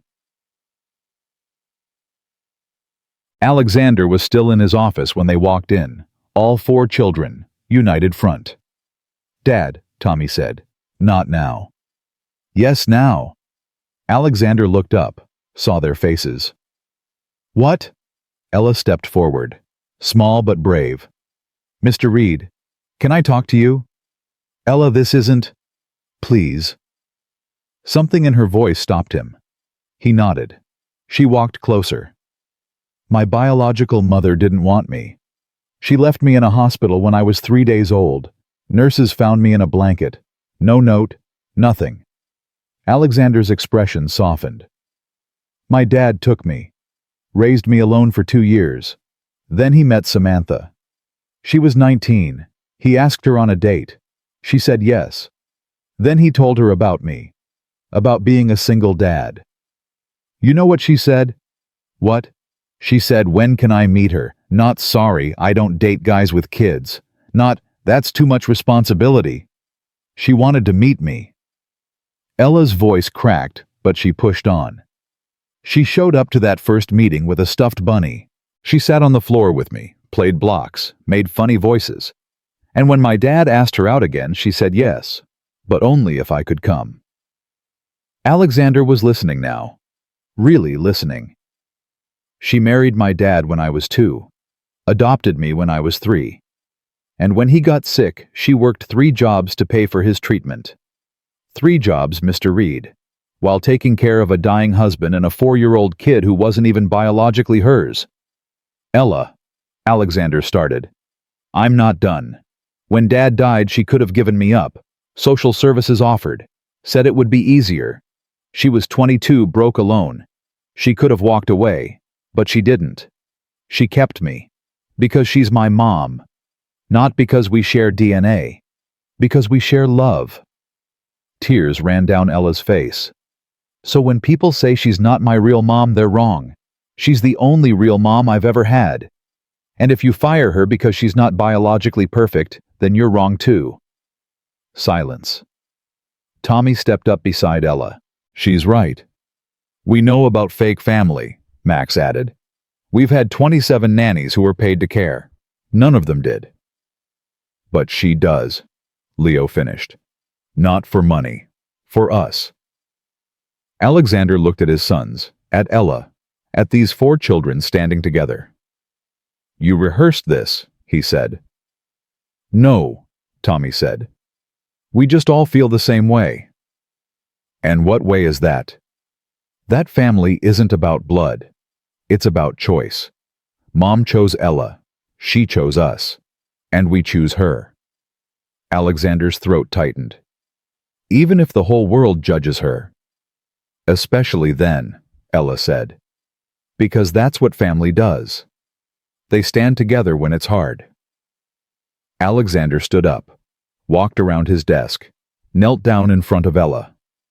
You're right, he said softly. I'm sorry. You should tell her, not me. I will. But first I need to tell you something. Your mother is one of the bravest people I've ever met, and you're just like her. Ella's lip trembled. Really? Really? Now, where is she? Packing, Tommy said quietly. Alexander's eyes went wide. What? She's leaving. You told her to. I never... He stopped. Replayed the conversation. I said I needed time to think. That's adult code for, you're fired, Max said. It's not. Alexander ran for the stairs. He found Samantha in her room, suitcase open, throwing clothes inside. Samantha, stop. I'm giving you space to think. I don't need space. I need you to stop packing. Why? So you can fire me officially, save your breath. I'm not firing you. You said, I said I needed time to think. That's not the same as firing you. It felt the same. Alexander grabbed the suitcase, threw it on the floor. Clothes scattered. I was scared, okay? Samantha froze. What? Scared. Terrified. Completely out of my depth. He ran his hands through his hair. Every time I think I understand you, there's something new. Something that reminds me how little I actually know. And that scares me, because I... He stopped. Because what? Because I'm falling for you. The words hung in the air. Samantha's breath caught. What? You heard me. I'm falling for you, Samantha. Have been for weeks. Maybe since that first day when you didn't run. Maybe when you got soaked by sprinklers and smiled. Maybe when you held my son during his fever and he called you Mom. I don't know when it started, but it's happening. And that terrifies me because the last woman I loved died, and it nearly killed me. Samantha couldn't move, couldn't breathe. So when I found out about Ella, Alexander continued, it wasn't about biology. It was about fear. Fear that I don't really know you. Fear that you'll leave. Fear that I'm setting myself up for another heartbreak. Alexander. But those kids downstairs, they just taught me something. They said family is about choice, about showing up, about love. He stepped closer. And you've shown up. Every single day. For them. For me. For even when it was hard. I'm not perfect, Samantha whispered. I don't need perfect. I need real. And you're the most real person I've ever met. I have baggage. So do I, a mansion full of it. I made mistakes. Who hasn't? I'm not. Her voice broke. I'm not from your world. I don't know how to be a billionaire's anything. Good. Because I don't need a billionaire's anything. I need Samantha. The woman who makes my sons laugh. Who turned this museum into a home. Who fights for what matters. He took her hands. I need you. Tears spilled down her cheeks. This is crazy. Probably. People will talk. Let them. I'm scared too, she admitted. Then we'll be scared together. What about the article, the judgment? I'll handle it. Same way I handled the last one, by telling the truth. He squeezed her hands. Ella's story is beautiful, not shameful, and anyone who doesn't see that can go to hell. Samantha laughed through her tears. You can't say that at a press conference. Watch me. She looked at him, really looked, saw the fear in his eyes, the hope, the love. I'm falling for you too, she whispered. Yeah. I tried not to. Told myself it was just a job, just temporary. But somewhere along the way you became important. Important. Essential. Alexander pulled her close, rested his forehead against hers. Don't leave, he said. I won't. Promise. Promise. They stood there, holding each other. Two broken people finding wholeness. A throat cleared. They turned. All four kids stood in the doorway, grinning. Gross, Ella said. You guys are being mushy. Very mushy, Max agreed.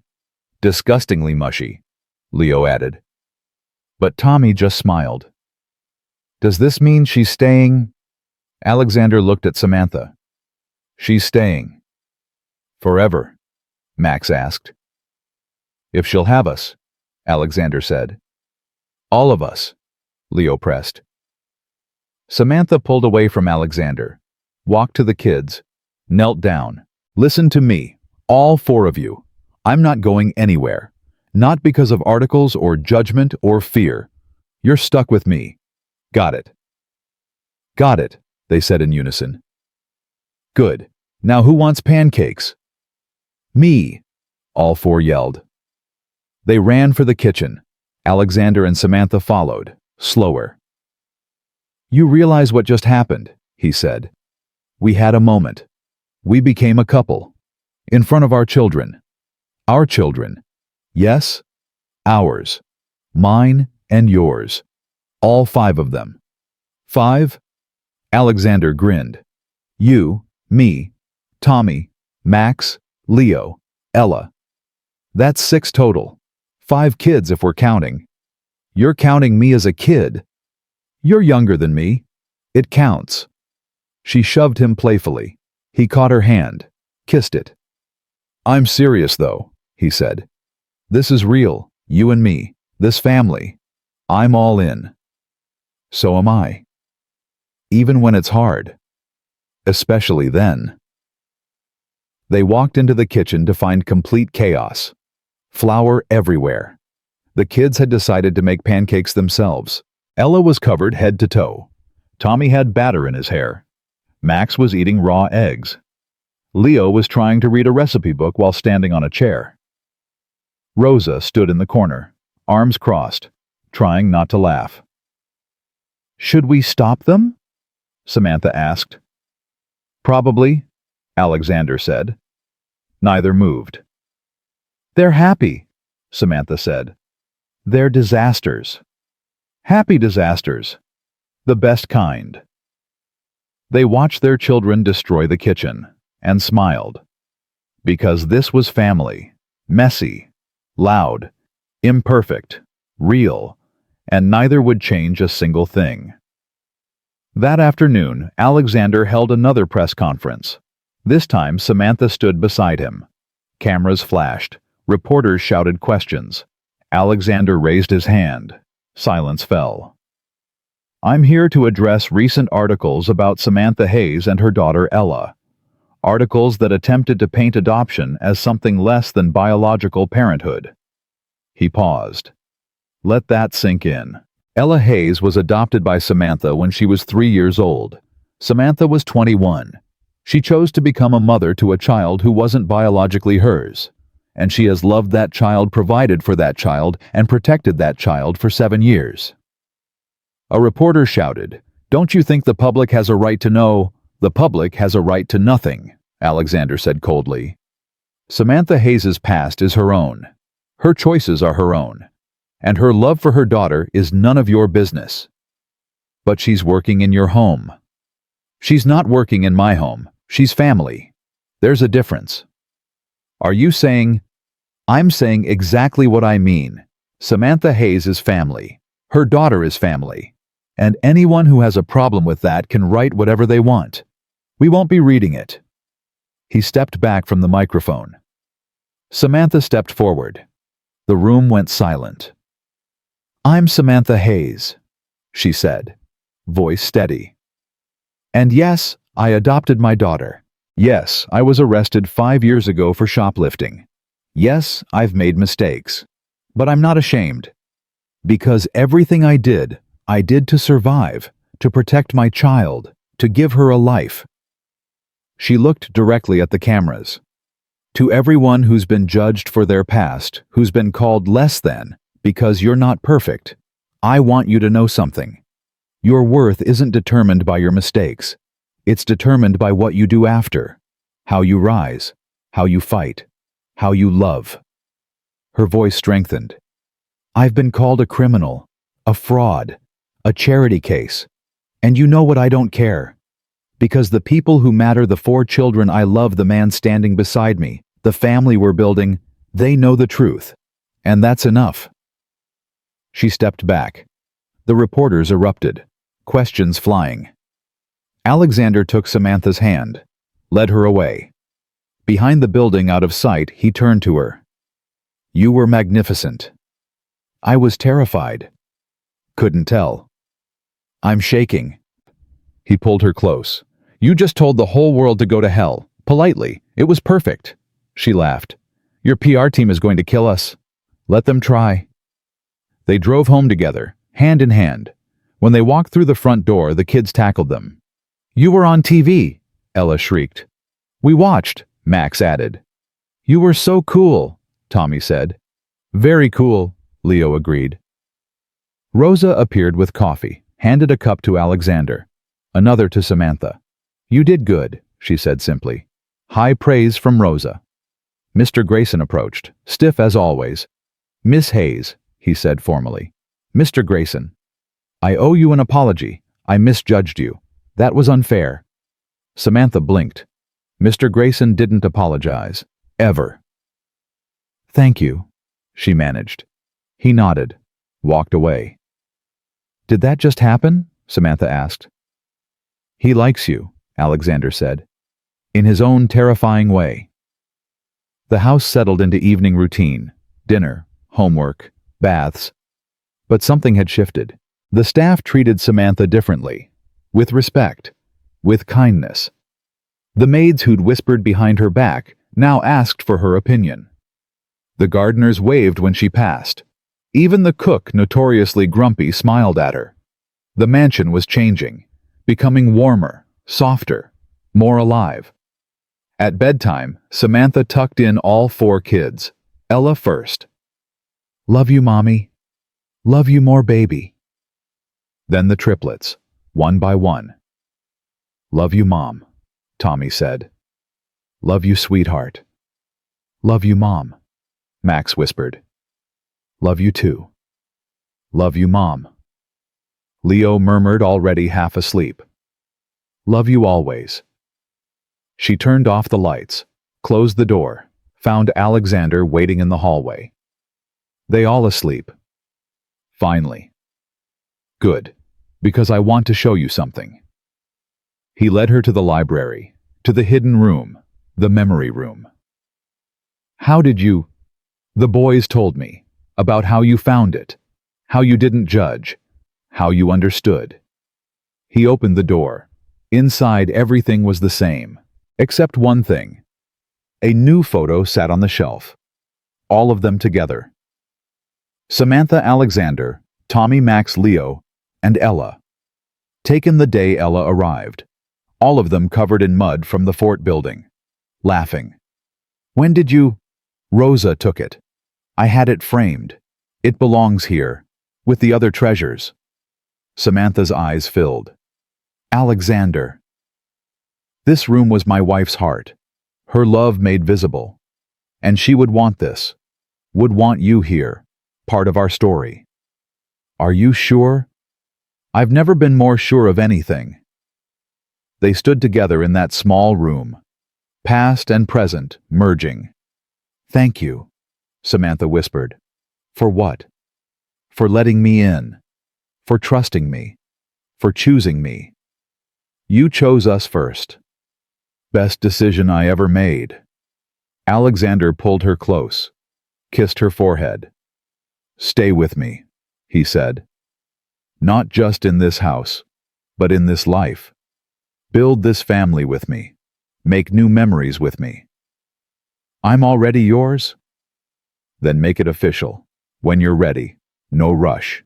But know that I'm here, I'm staying, and I'm never letting you go." Samantha rested her head on his chest, listened to his heartbeat. Outside that room, the mansion hummed with life. 4 children sleeping peacefully, staff moving quietly, the house settling into night. And for the first time in years, it felt like home. Not because of the marble or the chandeliers or the wealth, but because of the love, the messy, imperfect, chosen love, the kind that lasts, the kind that heals, the kind that makes a house into a home. And Samantha knew, standing there in Alexander's arms, that she'd found what she'd been searching for. Not just a job, not just security, but belonging. True, deep, unshakable belonging. And she was never letting it go. 2 weeks passed in fragile peace. The mansion settled into a rhythm. Mornings were chaos with 4 kids fighting over the bathroom. Afternoons were homework battles. Evenings were family dinners where everyone actually talked. Alexander came home by 6 most nights. Unheard of before Samantha. They hadn't defined what they were. Not officially, but everyone knew. The way he looked at her across the dinner table. The way she touched his shoulder when passing. The way the kids rolled their eyes and whispered gross when they thought no one could hear. It was happening. Slowly, carefully, beautifully. Until Clara's final move.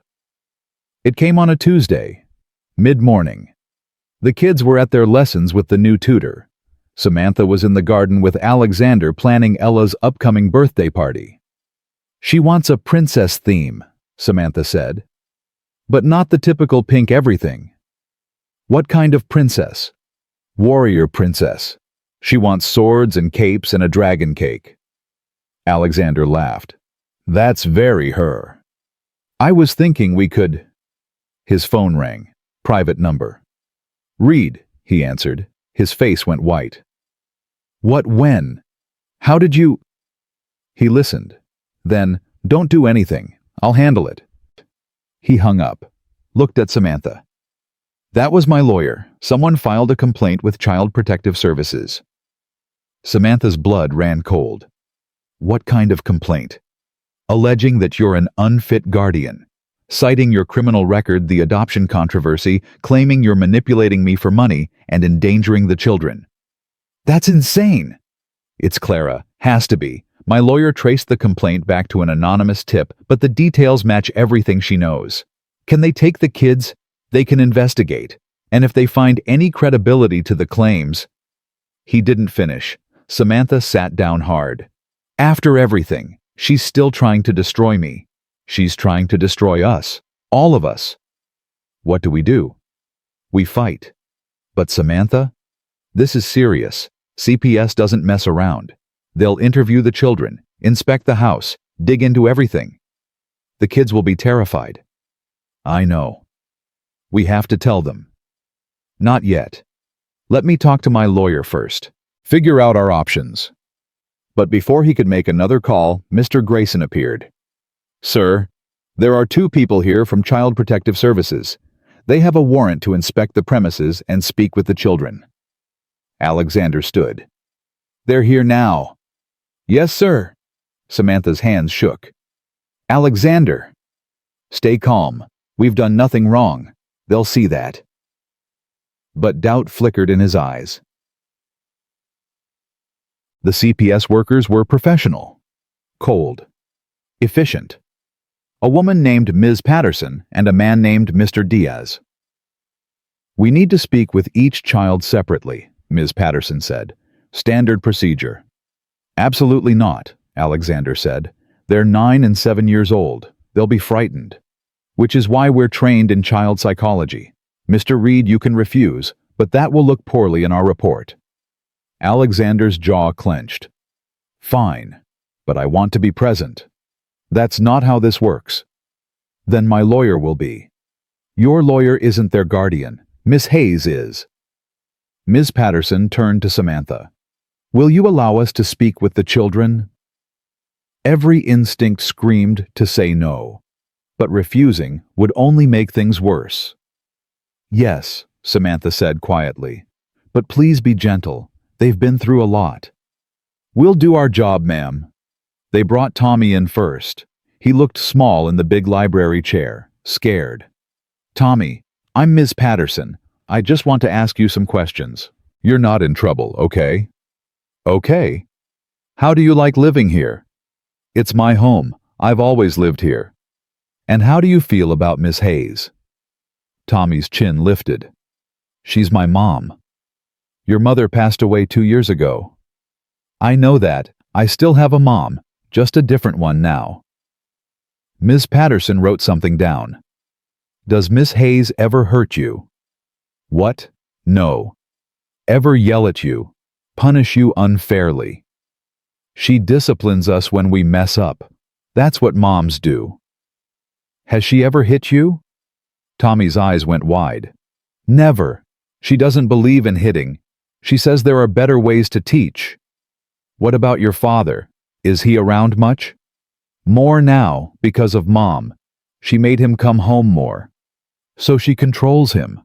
No, she reminds him that we exist, that we need him. Ms. Patterson made more notes. Thank you, Tommy. You can go. Tommy stood up, paused at the door. Miss Hayes is the best thing that ever happened to this family. If you take her away, we'll never forgive you. He left.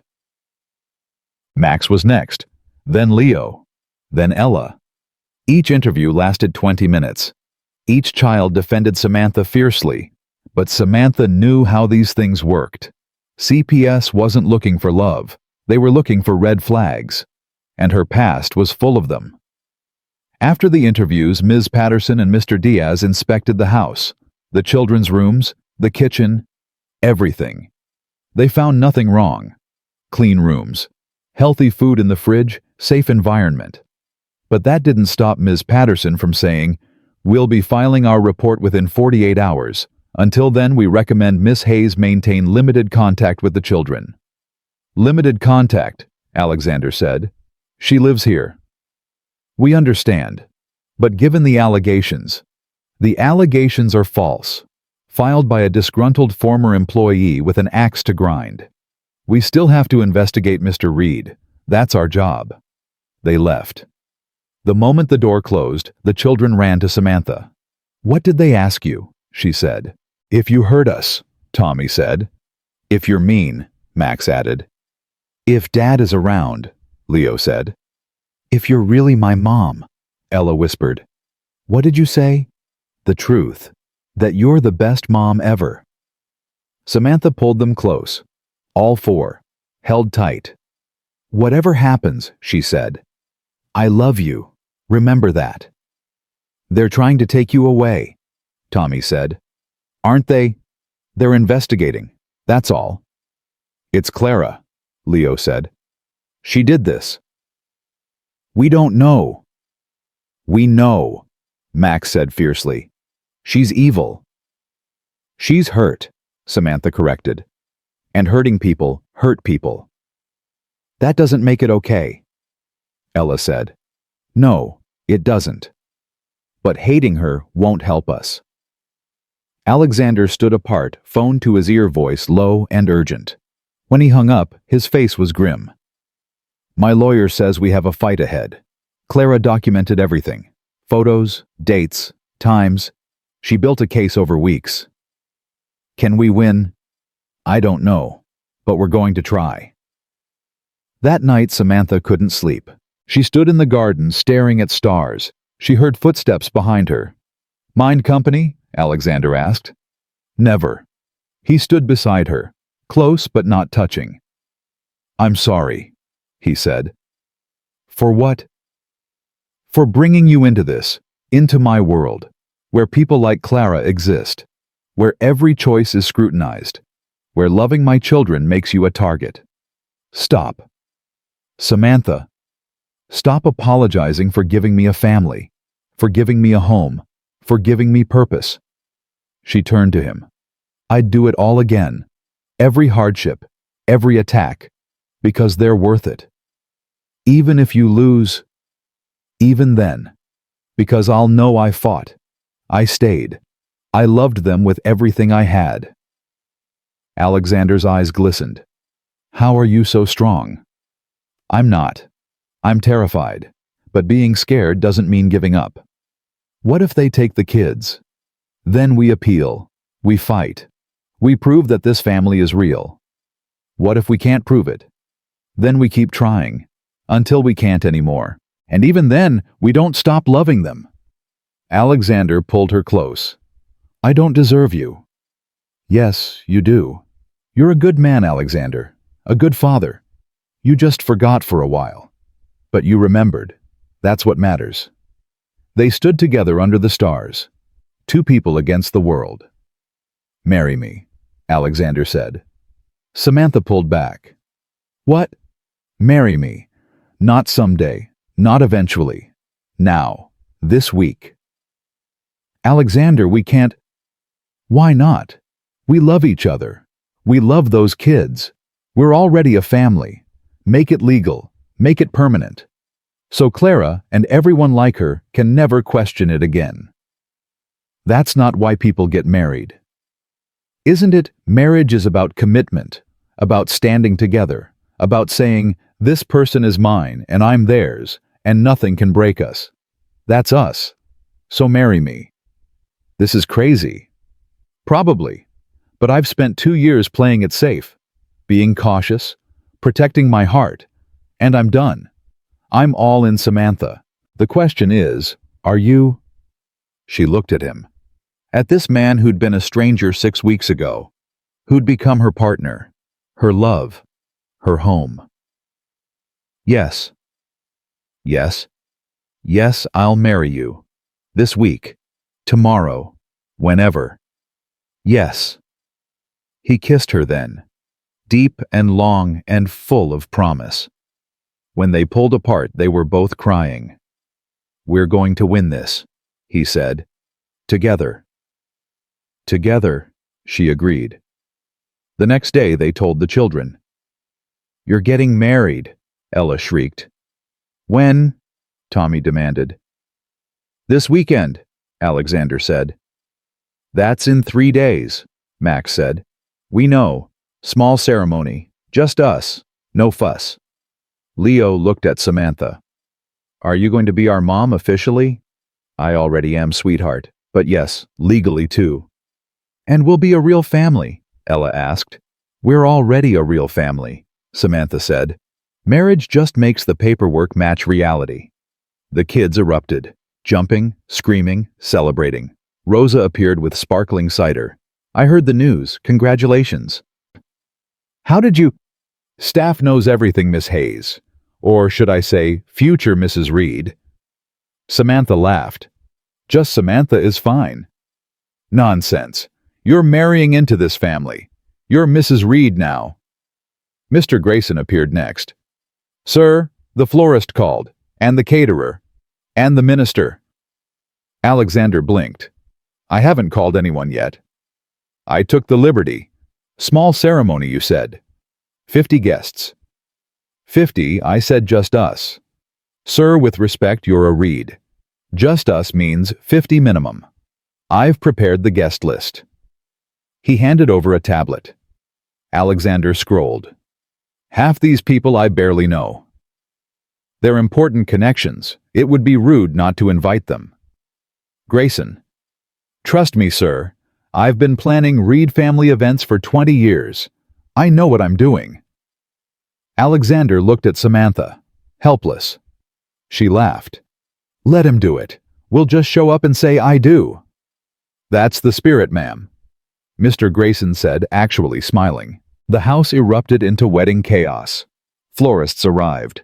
Caterers, planners, seamstresses for dress fittings. Within hours, the mansion was transformed. 2 days before the wedding, the CPS report came. Alexander read it first. His face went pale. What does it say? Samantha asked. They're recommending supervised visitation only, pending further investigation. Her world tilted.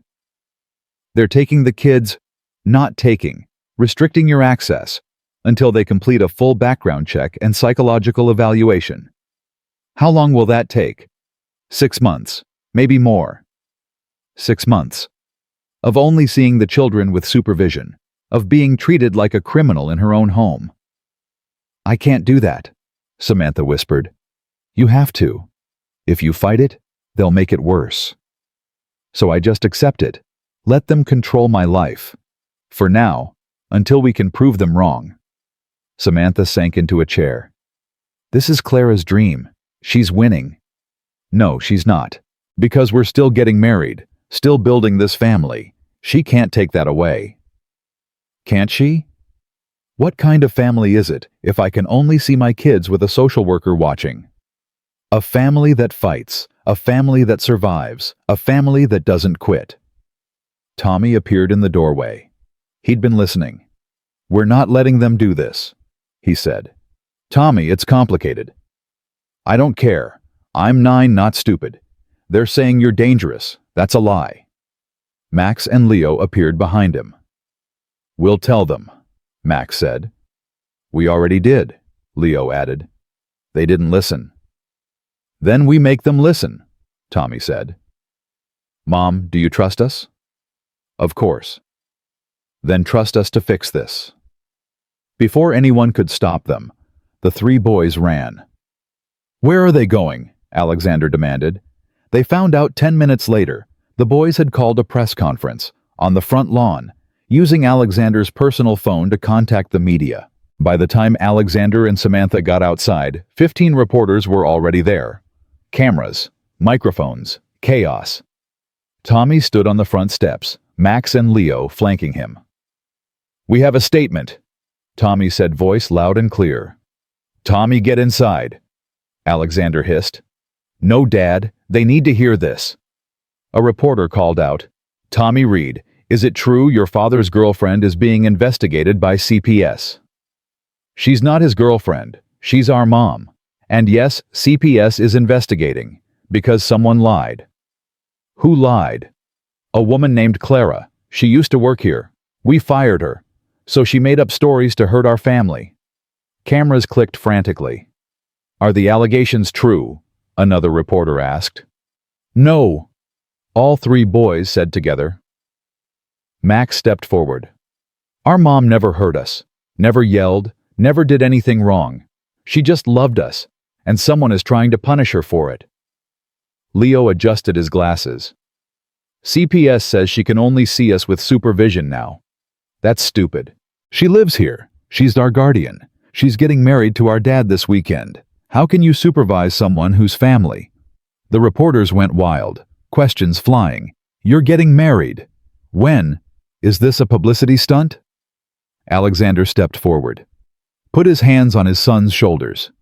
Yes, we're getting married. This weekend. Because we're a family.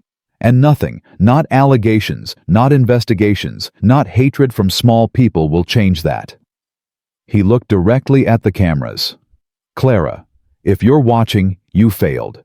You tried to break us. You didn't. You tried to take away the woman we love. You can't.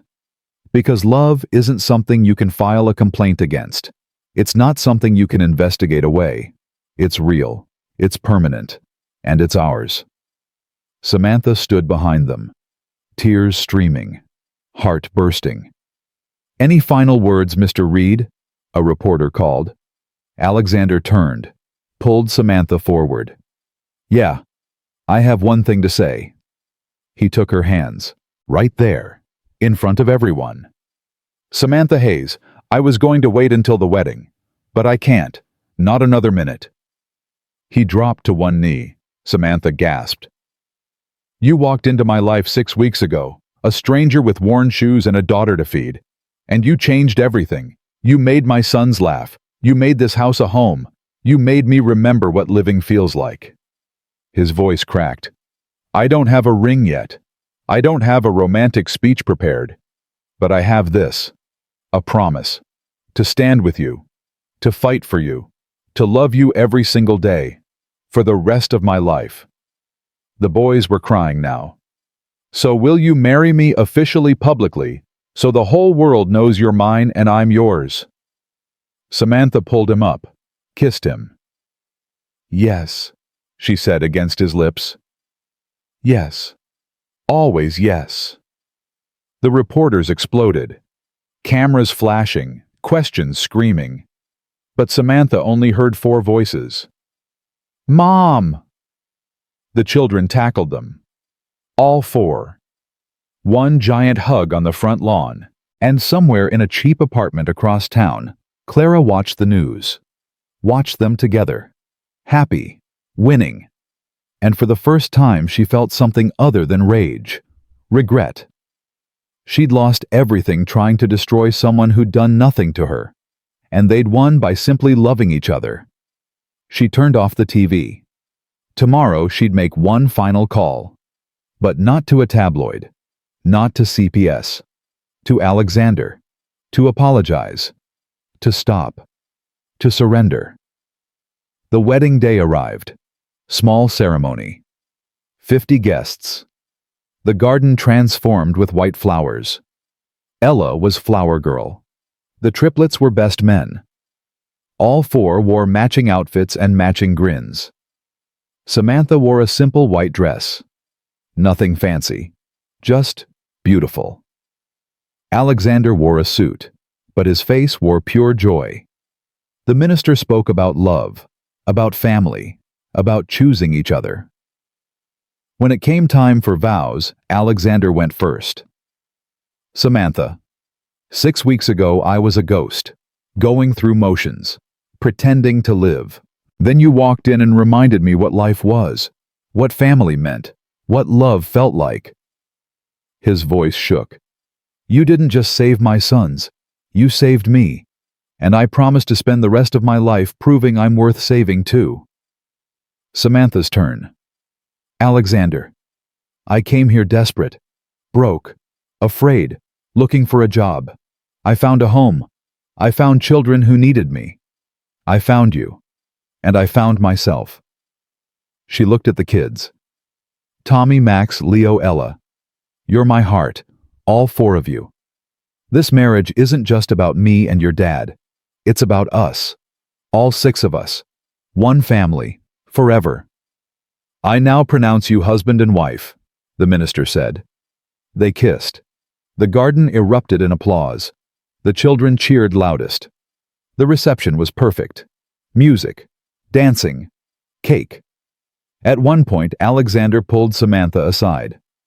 "My lawyer called. CPS is dropping the investigation." "What, why?" Clara recanted. "Called them this morning. Admitted she made it up. Apologized. The case is closed." Samantha couldn't speak.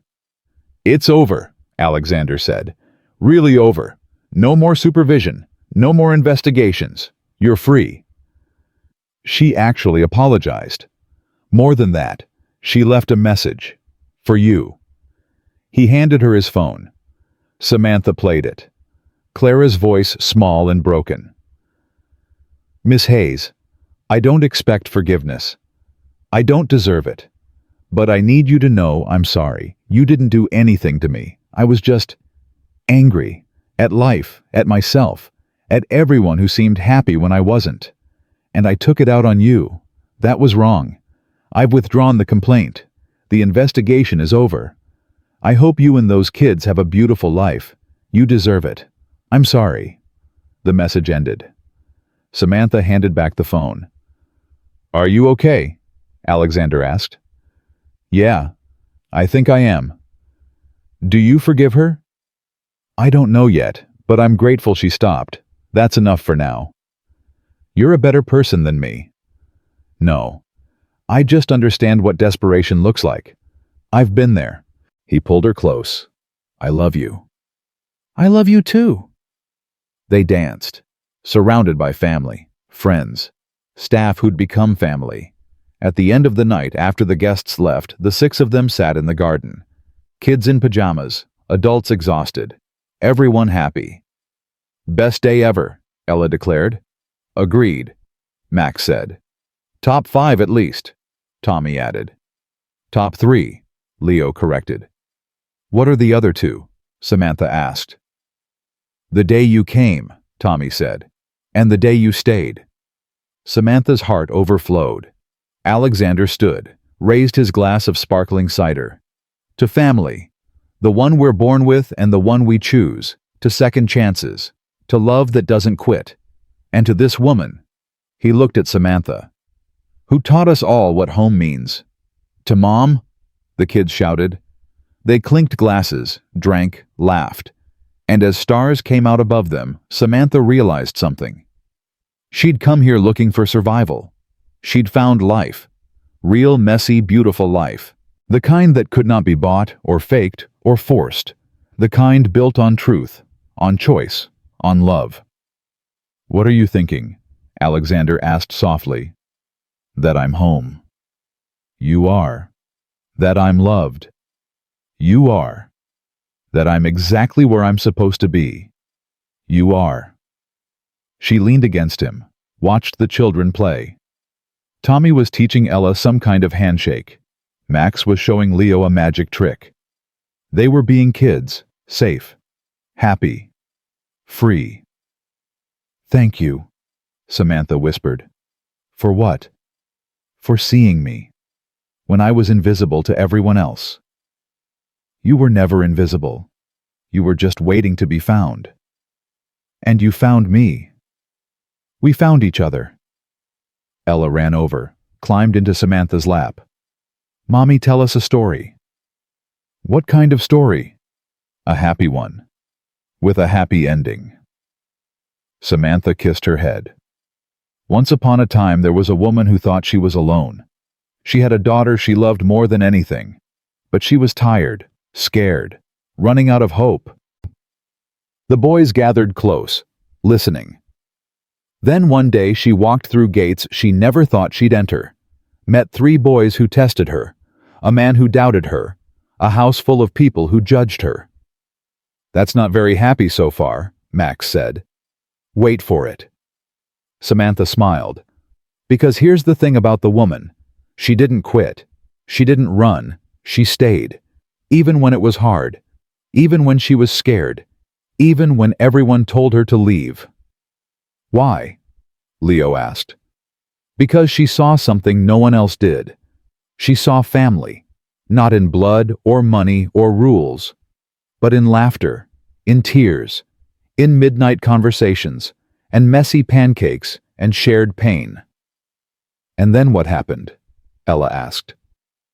Then the boys started to trust her. The man started to see her. The house started to feel like home. And the woman realized something important. What? Tommy asked. That home isn't a place. It's people. It's love. It's showing up every single day and saying, I'm here, I'm staying, you're mine. And they lived happily ever after, Ella pressed. Not perfect. Perfect is boring. But happy. Really, truly happy. Because they chose each other. And that made all the difference. The children smiled. Satisfied. Alexander kissed Samantha's temple. Good story. It's our story. Best one ever told. They sat together until the kids fell asleep, one by one, curled up on blankets under stars. Alexander carried each child to bed. Samantha tucked them in. When the house was finally quiet, they stood in the doorway of the children's room. We did it, Alexander whispered. We survived. More than survived. We won. What did we win? Everything that matters. Love, family, home, second chances. Samantha leaned against him. I love you, Alexander Reed. I love you, Samantha Reed. They walked to their own room, their first night as husband and wife. And as Samantha fell asleep in Alexander's arms, she thought about the woman she'd been 6 weeks ago. Desperate, alone, defeated. And the woman she was now, loved, chosen, home. She'd come for survival. She'd found life. And that made all the difference. The next morning, Samantha woke early, made coffee, sat in the kitchen. Rosa found her there. Morning, Mrs. Reed. Just Samantha. Mrs. Reed, Rosa insisted. You earned it. Samantha smiled. I guess I did. The kids will be up soon, demanding pancakes. Let them. We have all the time in the world. You do now. You really do. The children thundered down the stairs, still in pajamas, hair messy, eyes bright. Mom. Pancakes. Can we have chocolate chips? Can Ella be in charge of flipping? Absolutely not, she burns everything. The kitchen filled with noise, chaos, life. Alexander appeared, kissed Samantha, stole her coffee. Hey, married people share. That's not how it works. It is now. And they laughed. All of them. Together. This was family. Not perfect, not quiet, not traditional, but real, and chosen, and theirs. And for everyone watching at home, everyone who'd followed this story from the beginning, Samantha had one final message. She looked at the camera in her mind, at all the people who'd doubted her, who'd judged her, who'd tried to break her. And she said, to everyone who's ever been told you're not enough, that your past defines you, that you don't deserve love or second chances, I'm here to tell you something. You are enough. Your past is just that, the past. And you deserve every good thing that comes your way. Don't let anyone convince you otherwise. Keep showing up. Keep fighting. Keep loving. Even when it's hard. Especially when it's hard. Because the truth will catch up. Love will win. And home will find you. Steady and sure. Like a sunrise you didn't see coming. But it's coming. Trust me, it's coming. And when it arrives, hold on tight. Because it's everything. The story ends there. In that kitchen. With that family. With that love. Not because everything's perfect, but because they're together. And together is enough. Always has been. Always will be.